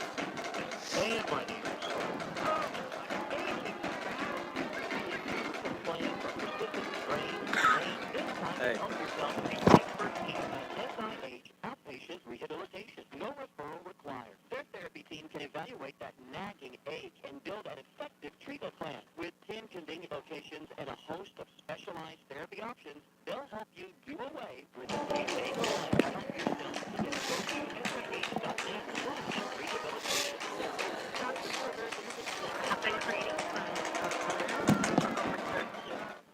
Dr. Childers is dedicated to being gentle, compassionate, and efficient during your orthodontic journey. He is also the number one prescriber for Dr. Childers offers free all-free locations here in Fitness and Harrisburg. Check out his website at childersbraces.com for more information. Dr. Childers is always one. We start play here in the fourth quarter. Carterville hanging on to that 14-point lead. They're on top 20-6 as we're getting set for fourth quarter action. The teams switch sides. Scott and I will have your post-game report coming up. It's going to be brought to you by Advanced Surgical Technologies. We'll name our Joe's Lawn Care and Snow Removal star of the game and wrap up this high school football season. Talk to Coach Brett Dial as well. Be nice if Carterville could end this season on a high note going into next year. 3-game winning streak. So it is 3rd and 11. Down and looks to throw. Out to the right side as the receiver's there. Nice catch by Anderson. Leans forward, gets the first down for the Carterville Lions. Yeah, he knew where the first down marker was at, and he tried to break away from the defensive back. Couldn't, but he got just enough yards for the first down. 1st and 10. Nice job by Down, and that's a timing route by those two, and it was executed for the first down. Carterville will take their time on every snap now. They want to roll that clock. Down and will watch. Shifts the offensive line to the left. Now Down and takes the snap. Gives it to Sumner. Sumner battles his way for a short gain, maybe a yard, maybe two. Now they shifted the line to the left and ran to the right, I guess trying to confuse, maybe get DuQuoin's defense to move to the right, to DuQuoin's right, but only gained a couple. To the 23, so it's 2nd and 8.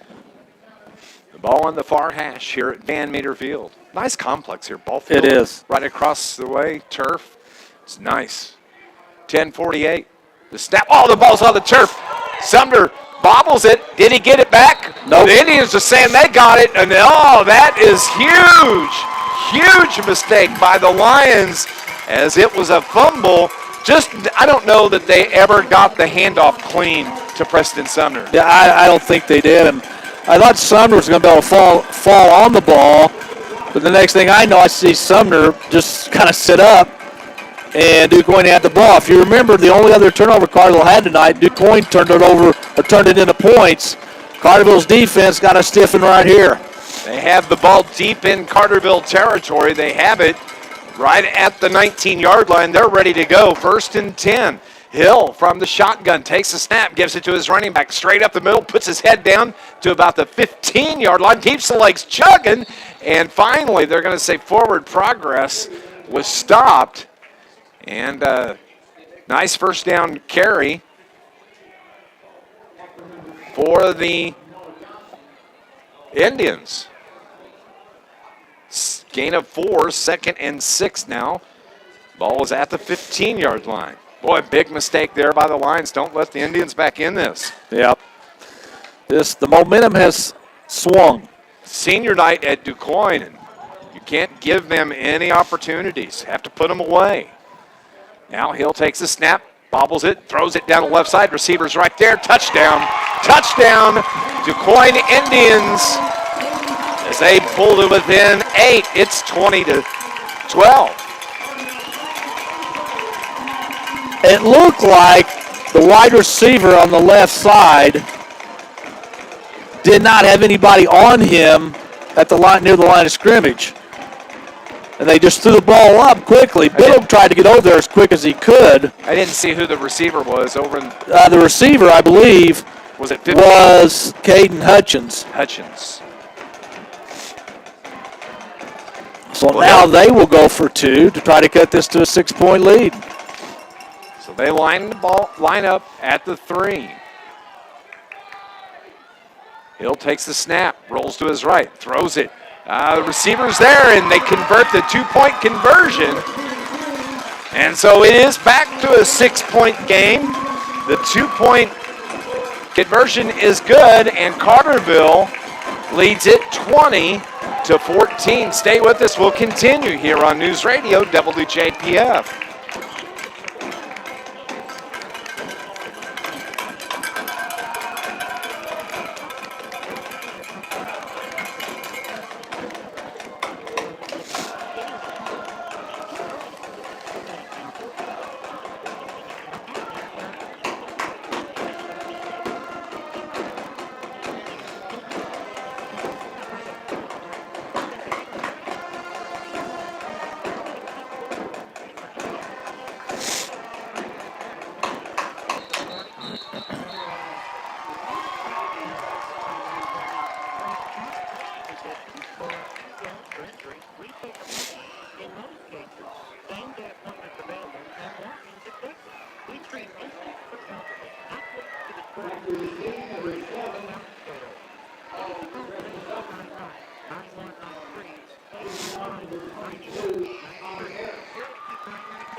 The Indians just scored on a 15-yard touchdown pass from Hill to Hutchins. I tell you what, if you're the Lions right now, I'd say you probably need to be watching for an onside kick. Yeah, you got to be aware of anything possible at this time because all the momentum has shifted to Quoin. Their senior night here at Van Meter Field tonight, 20-14 with 9:53 remaining in the ball game. They have the ball teed up at the 40.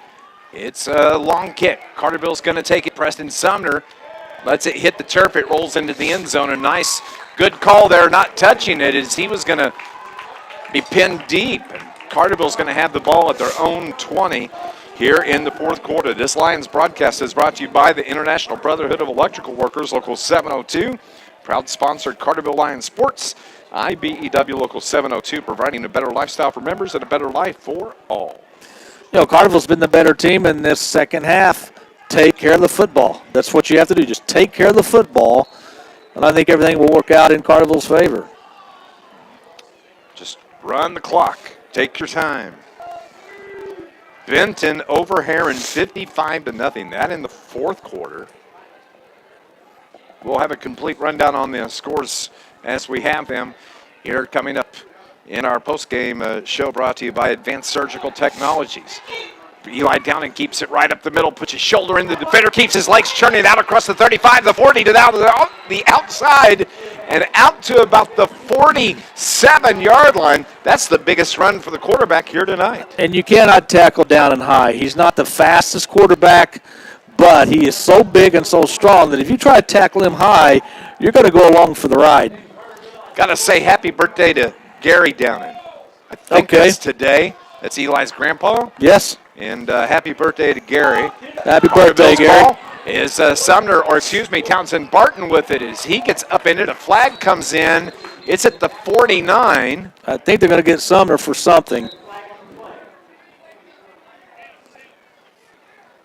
But Townsend Barton on the carry got the ball out to about the Quoin 45.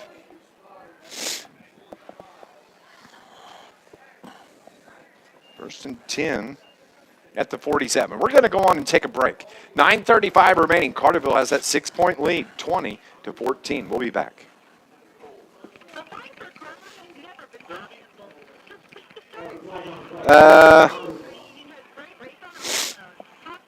No, go 60.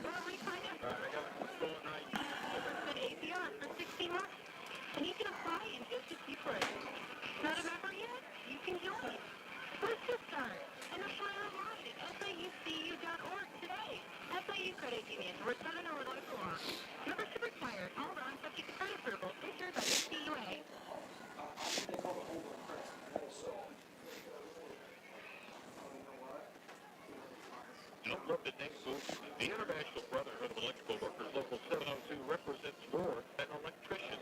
The IBEW is made up of Southern Illinois line tree trimmers, telephone workers, utility You can go another one too, please. factory workers, construction workers, and many more. All right, so when you support the IBEW, you're really supporting Southern Illinois. Help make Southern Illinois a brighter place. Put your trust in the International Brotherhood of Electrical Workers, Local 702, providing a better lifestyle for members and a better life for all. Real comfort. That's what you get with the new Quality Your Comfort System from Charlie's Air Conditioning and Heating in Carterville. For over 35 years, Charlie's Air Conditioning and Heating saves you money and will keep you comfortable for many future years. Old-fashioned service and No, bring it back. Is that 43? 43.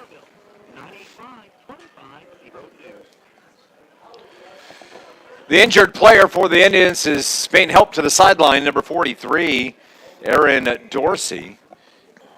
And he's able to make it to the Quoin sideline here just below us. Carterville has the football. There was a penalty on the play, so it's going to be first down and 18. The ball at their own 39, Carterville's ball. Downing puts Barton in motion. It's the sweep to Barton. He takes it across the 40 to the 45. Wants the 50. Gets it, and he's brought down in Quoin territory at about the 49-yard line. It's going to be short of a first down, but it's manageable now. Yeah, you got the 10 plus about 3 or 4 more yards. Looked like he was going to stay to the inside, then bounce it out to the outside. And so it's going to bring up about second, and we'll call it 5. They're going to say 7. I think I'd say 6 at the most, but math wasn't my strong suit either. So you have to take shoes off to count. Well, you don't want that, believe me. 2nd and 7. Choked me up. 2nd and 7 from the 49. Shotgun snap. Sumner takes the handoff from Downing. Wants to get outside. He gets about 2 yards short of that first down. So Carterville's looking at a 3rd and 2, but the clock just keeps on rolling. Yeah, Carterville really needs to get this first down to keep this drive going, to keep that clock moving. Honestly, I think in this situation, as long as they don't lose yards, if they don't pick up the first down, I think they'll still go for it. Absolutely. They have it in Indian territory. The ball rests right at the 45. It's 3rd and 2. 8:05 remaining here in the game. Downing just bides his time, follows his blockers, gets the first down and more, and is going to keep the clock rolling and move the chains. Normally Downing will get 2, 3, sometimes 4 yards on his own, but he got some help from his offensive line on that play, and that keeps the clock running.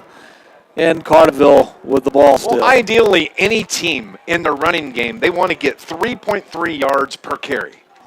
That if you can just pound the ball, and if you do that, you're going to get your 10 yards. Yeah, and I would like to see Carterville's average per running play in this game because they've done a good job. It's just the penalties and 2 turnovers that have cost them.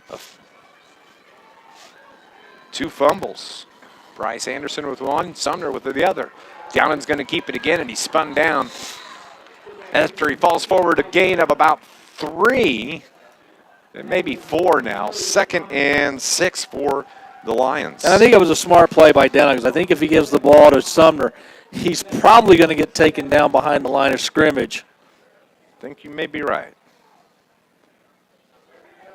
Again, Clock continues to roll. There's no digital clocks here on the play clock at DuQuoin. At least I don't see one. There's no play clock, so the quarterback can't run the play clock down. Of course, he can't look at the back judge. Sumner off right tackle, puts his head down, keeps his legs moving, hopping around out there, and just hang on to the ball, boys. Yeah, sometimes when you see, and DuQuoin's done this a lot tonight. It hasn't come back to bite them. But you see running backs who have that second and third effort. Sometimes that's when the ball gets stripped from them, and you got to be careful, especially fourth quarter, under 7 minutes to go. I think if you get hit, you got all you can get. Just go down. 3rd and 4 from the 34. 6:15 on the clock. Gownan has his hands on his hips, letting the clock roll, waiting on the offensive call from the sideline. Gets it, takes the snap. Follows Preston Sumner right up the middle, and he's got the first down. And moving the chains once again is the senior quarterback, Eli Downen. Offensive line really doing the job here in the second half. Hamco gets the win over Carmi tonight, 28-6. Frankfort over Harrisburg late in the third, 23-12. 1st and 10 from the 28. This will be the 10th play of the drive for the Carterville Lions. Clock rolls to near 5 minutes remaining. The final game of the football season for the Lions and the Indians. Gownan takes the snap. He's going to take it up the middle again, puts both arms around the ball, and he gets wrapped up at about the line of scrimmage. I don't think there's a gain on that one. It's going to bring up 2nd and 10 now for the Lions.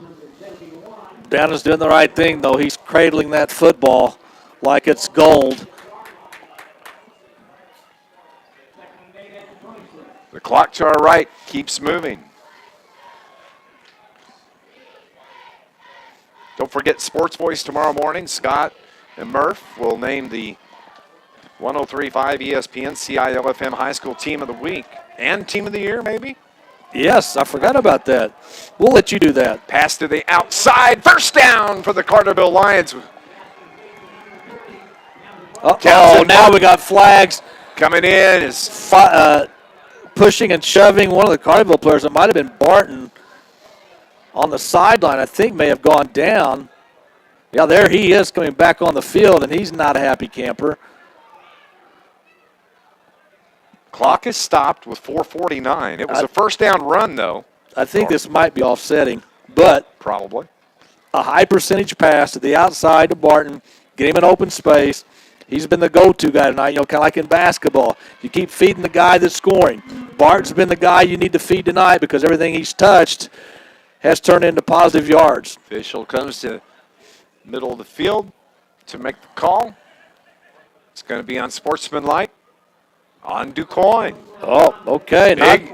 They'll tack on, so that's a big play for Carterville. Yeah, that is a big play, and if Carterville can punch this thing in, that might be the play we look back at as saying that's what gave Carterville the victory. Marion leads Carbondale now after 3, 32-23. So it's going to be first and goal for the Lions from the 7. Carterville needs these points right here. They have the 4-point lead, 4:40 remaining in the contest. Downen takes his time. Again, hands on his hip. Now he's set. Takes the snap. Going to follow Sumner once again, straight up the middle. Why get away from something that keeps working for it? Carries it down inside the 5. And, I know Carterville wants to score, but I tell you what, it probably wouldn't hurt Coach Dial's feelings if it got to 4th down and less than 1 because you make more plays, means more time off the clock. But you'll take a touchdown anytime you can get it. 2nd and goal. The ball is at the 3 now.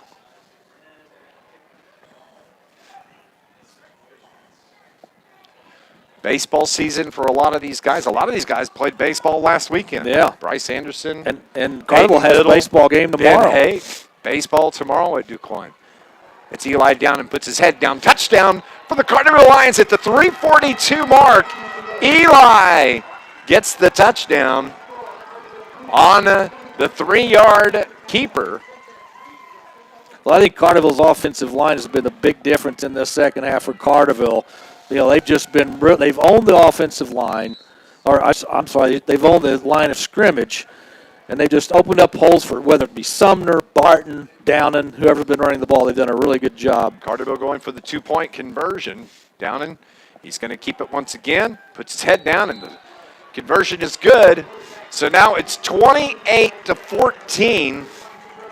Carterville has extended that lead back to 14. Stay with us. 3:42 remaining in the contest here on News Radio WJPF.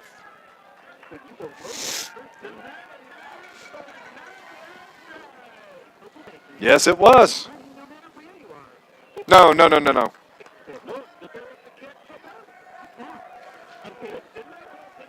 Carterville, 1st and 10 from the 1.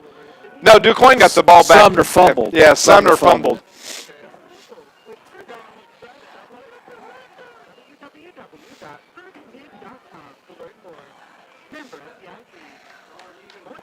Hey, everybody watching online.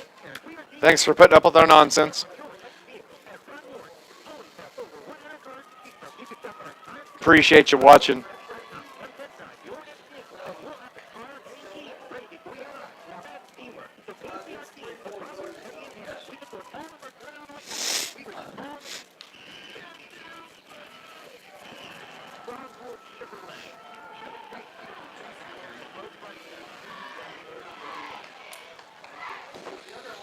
.342 remaining in the high school football season for the Carterville Lions, and they have the 14-point lead, 28-14 over DuQuoin. DuQuoin set to get the ball back. Squib kick is on the ground, takes a high hop at 45. It's picked up and brought down at the 35.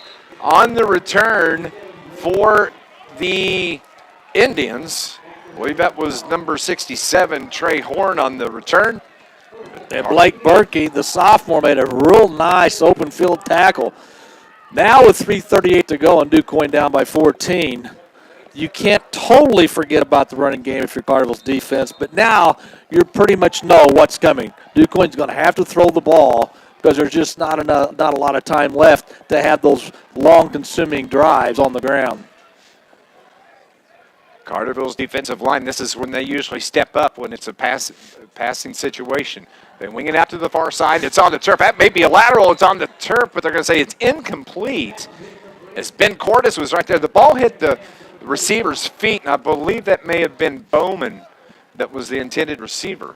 They have had success with that play in this game where they get it out quickly to the wide receiver. He's got open field to run, but just a bad pass on that play. Clock. Only 4 seconds off the clock on that play. Lee once again takes the snap, gives it to his running back, across the 35 to the 40, and he just sets down at about the 41. He had a Carterville Lion on his back. Now the clock just rolls. 3rd down and 10 from the 42. 3rd and 3. Lee takes the snap from the shotgun, bobbles it, somehow gets away. He's trying to get to the outside. He's brought down, and that may be a fumble. They're going to call it a fumble. I think he was throwing the ball. I thought he was throwing the ball as well. It should have been incomplete. But the officials are going to say they're going to say incomplete. They come in and they say it was an incomplete pass. He had the defender draped on him. He's falling backwards and somehow got rid of it. Yeah, well, he did his best impersonation of Patrick Mahomes. Yeah. But, he was throwing the football, there's no doubt. And the official on the far sideline was Johnny on the spot. Benton does not get the shutout of Heron. They do not, huh? 55-8, the final score. Benton over the Heron Tigers tonight. So congratulations to Benton. They are the Ohio Division champs with the win tonight. It's 4th and 3 from the 42 for the Indians.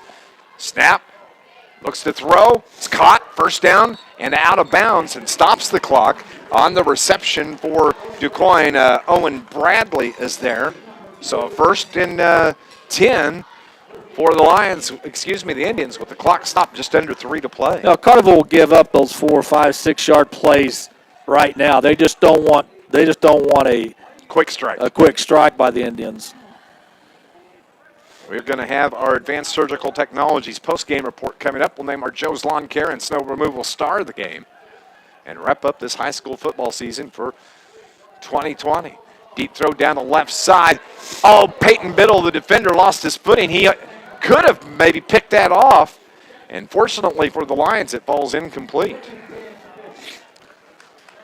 Sometimes you got to be good, and sometimes you got to be lucky. That is true. And you'll take luck over good any day of the week. Especially at the slots. That's right. 2nd and 10 from the 50.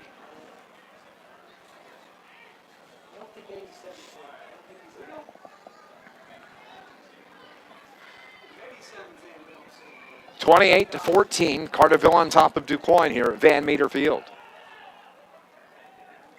Bowman's in motion, but it's Lee that's going to keep it. Just follows his line out to about the 47-yard line of Carterville. Carterville comes out with the football, but the officials say no. No. Not so much. Nice try. Can we get a booth review on that? So it's going to be 3rd and 6 now from the Carterville 46.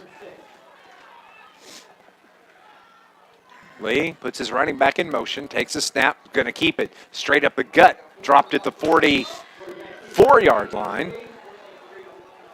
And Lee is down on the turf, face down. Now he starts to get up. A little slow. He took a shot there as he was just pile drived into the AstroTurf here. And I'm a little surprised that Quoin's not using any timeouts.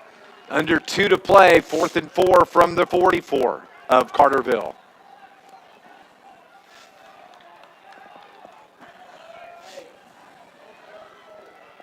Two receivers to the left, running back in the back.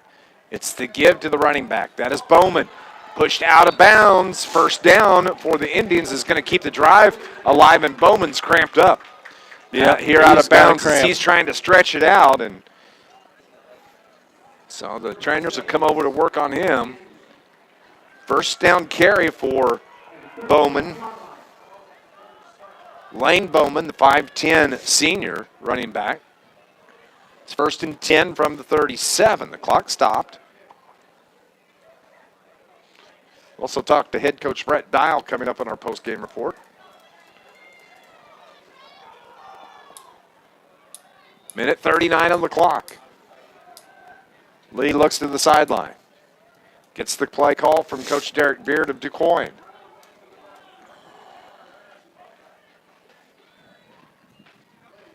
Throws it down the left side. Receivers right there, and the Carterville defender comes over. And two Carterville defenders come together. Peyton Biddle, and I don't know who the other player is, but they're both down, and that was a vicious collision on the sideline. Was that Ben Hake, maybe? No, I think it's 24. Graham Dinas. Yeah. And Peyton Biddle come together. Peyton is the first to get to his feet. Graham Dinas is over on the far sideline, and the training staff are out there tending to him with 1:35 remaining here in the game. Carterville players take a knee on the far sideline. We'll take a break. Carterville leads at 28-14. Students, parents, alumni, and boosters, you can stay connected with Johnny Logan College 24/7 on Facebook, Instagram, and Twitter. Just follow Johnny Logan College on social media, and you can get up-to-date information to help you stay informed on everything happening at JALC. Bring it back after this.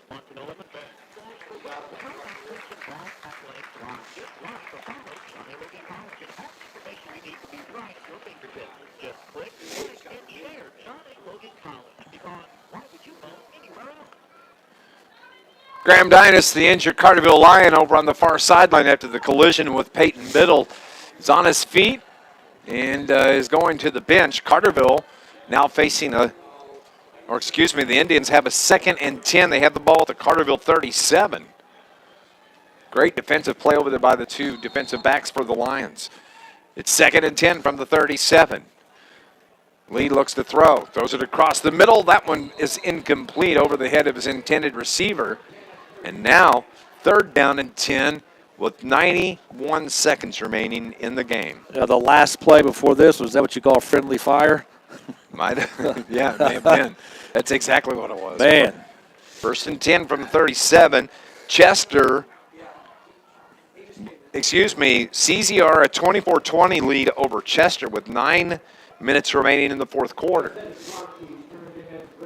We'll go through all these scores that have been rolling in here in the last few minutes and wrap those up here in our Advanced Surgical Technologies post-game report. 91 seconds remaining. Indians with the ball. 3rd and 10 from the 37. Keeper by the quarterback, Lee. Smolak will have none of it. Stops Lee, drives him to the turf, and now it is 4th down and 10 for the Lions. Or for the Indians. And DuQuoin has 2 timeouts left. I am utterly shocked that DuQuoin's not using any of their timeouts.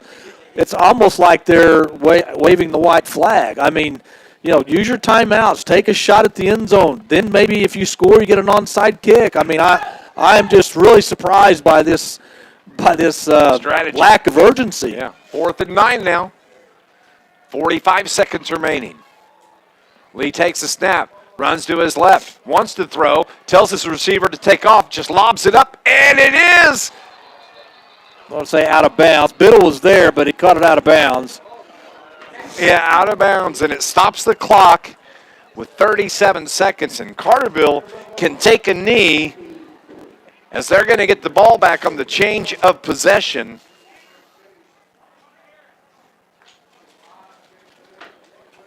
Just an odd circumstance here where DuQuoin down by 2 touchdowns, did a lot of running on the drive, which was in and of by itself was what Carterville wanted, to take time off the clock, and then they're gonna have this game end with still 2 timeouts on the clock, and you can't carry those over, fellas, to next year.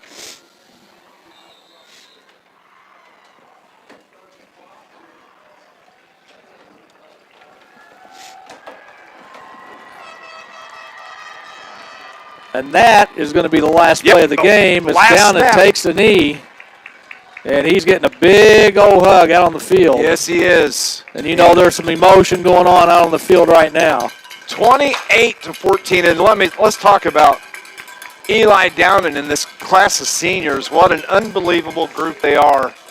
It has been so much fun to watch them over these last 3-4 years. Eli transferred over from Heron his sophomore year. Preston Sumner came over, and that's just a great group of seniors out on that field right now, and we'll talk about those guys coming up.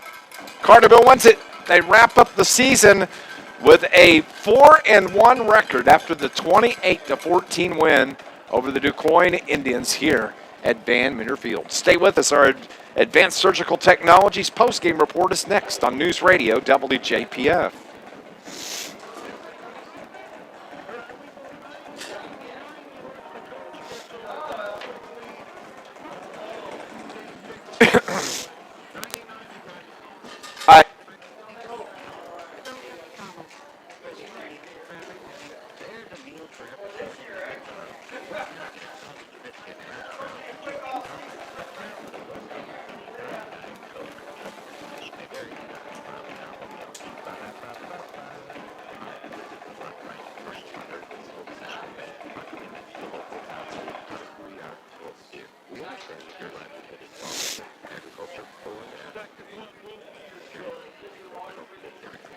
Okay.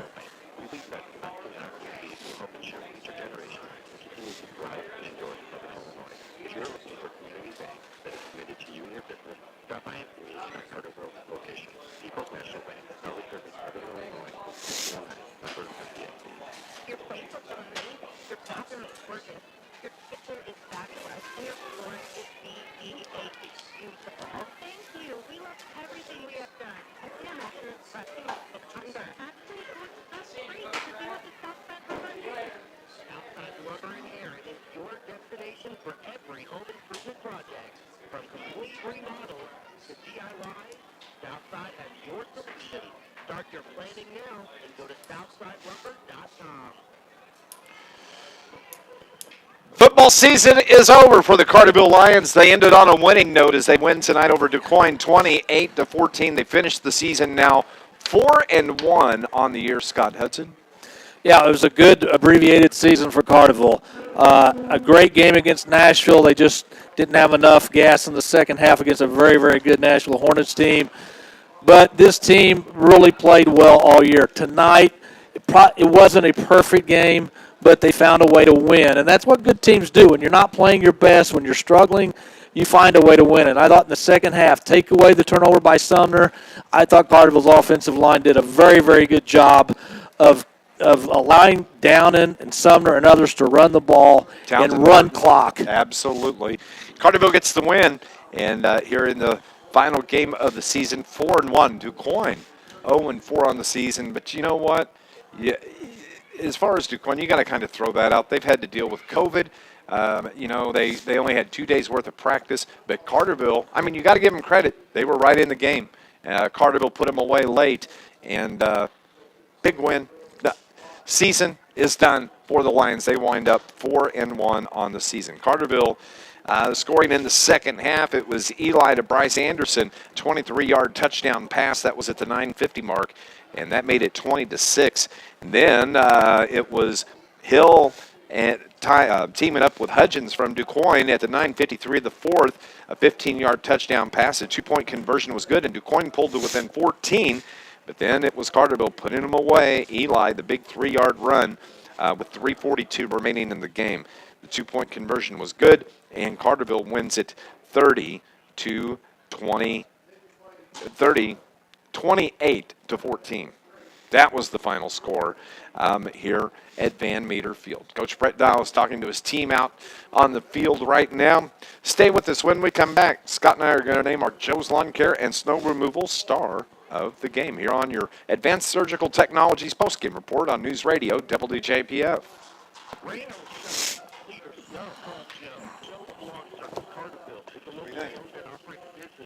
Well,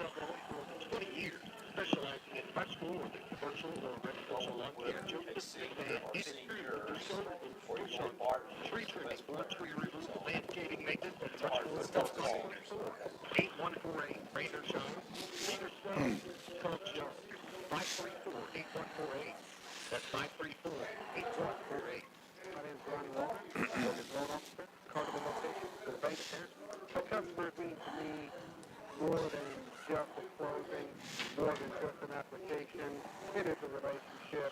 It's the start of a relationship or the advancement of a relationship. Many customers come back over and over for refinances, additional purchases, lines of credit. Relationships that are built throughout this process do last a lifetime. Fred Allen from the family-owned and operated Poyer's Dad and Kate Allen wants you to know that they will troubleshoot and find your plumbing problem, and you won't have to pay for repairs you don't need. Prices are always approved by you before any work is started. They specialize in tankless water heaters, saving you money on energy costs.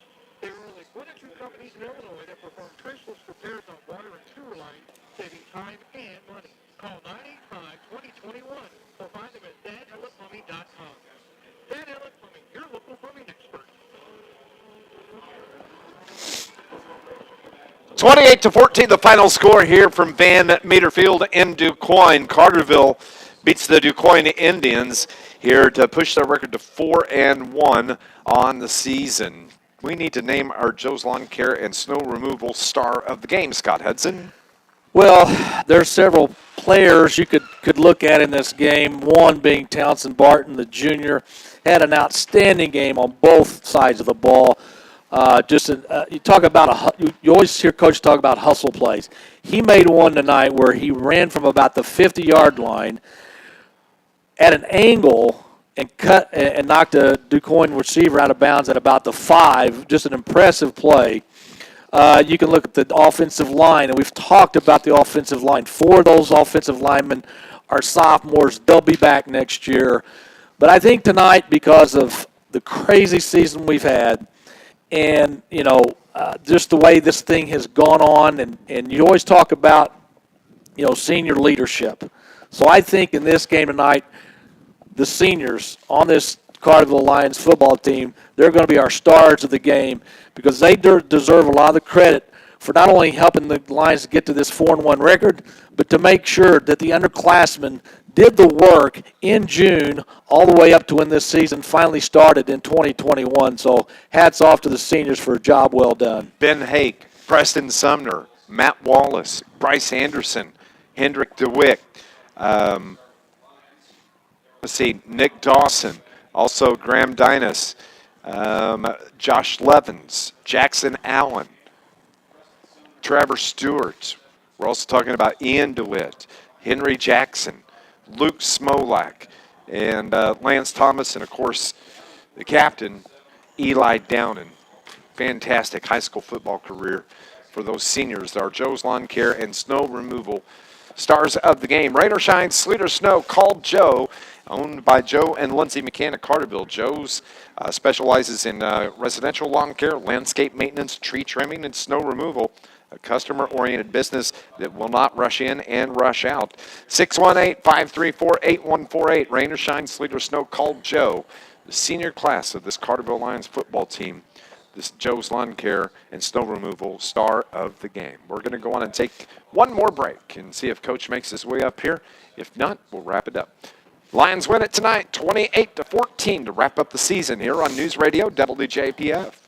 Hey, it's the taste you grew up with, and it's still around today. Overlip and Energy, that's what I'm talking about. Overlip, Energy's finest restaurant. If you call this number, 988-9210, they'll have your order ready when you arrive. No long lines, no waiting.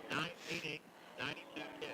Oh, how about a bowl of chili? How about a double cheese? How about those fried tacos? How about a hot ham? If you get a platter, you'll save even more money. Fried pickles, I could go on and on. Let me just tell you, how about lunch at Overlip tomorrow? Spring has arrived in Southern Illinois, and University Mall is still your place for fresh fashion in the new season in Illinois since 1974. Grab your favorite drink at the coffee shop and shop University Mall Monday through Saturday, 11 to 7, and Sundays, 11 to 5. Man, my knees are sore. Oh, my face is bad. If you complain from persistent strain, pain, it's time to help yourself to the expert team at SIH Outpatient Rehabilitation. No referral required. Their therapy team can evaluate that nagging ache and build an effective treatment plan. With 10 convenient locations and a host of specialized therapy options, they'll help you do away with the day-to-day complaints. Help yourself today. Go to SIH.net/rehabilitation. 28-14, the final score as the Lions beat Quoin here tonight. Let's run through the finals that we do have. It was Hamco over Carmi tonight, 28-6. Last score we had Marion over Carterville, 32-23. Benton pounded on Heron tonight, 55-8. CCR over Chester, 24-20. That was in the fourth quarter. And Murfreesboro wins at Massac, 48-19. Tomorrow morning on Sports Boys with Murph and Hudson, the boys will name our our high school football team of the week from 101.5 CILFM and 103.5 ESPN, high school football team of the week. That'll be named tomorrow. And I think we're going to name the high school team of the year. Yeah, honestly, I'm not for sure how we do that. I know in basketball, I can't remember if we do a team of the week and then team of the year also. It may just be team of the year tomorrow, but listen, because we're going to make at least one team happy, maybe two tomorrow on Sports Voice. I know you'll be joining us at 9 o'clock, and we're going to let you name both those teams by yourself tomorrow. I'll take all the pressure off us. No sleep tonight for Dave. Hey, partner, it's been fun. Hey, it's been a lot of fun. I enjoy. We talk about the coaching staff and what they've done for these kids, but I want to thank you for what you've done for me. You always got the stuff set up before I even get here. The programs, the whole bit. So, hey, I couldn't ask for a better partner. That's what we do. It works out perfect, just the way we like it. 28-14, Carterville, the big win. They wrap up the season 4-1. The next time Scott and I will talk to you when we're together will be in August when the Lions open up. Well, I don't know what we're going to call this football season, 2021 Part 2. in August, and hopefully it's the regular high school football season. For our producer engineer back at the studio that puts up with all our nonsense every game, Brian, our pal, thank you. For Coach Brett Dial, who's still down on the field with the seniors. For my broadcast partner, Scott Hudson, I'm Dave McKenzie. Carterville a winner tonight. They wrap up the season 4-1. Thank you so much for tuning in to Lions Sports here on all season long on News Radio WJPF.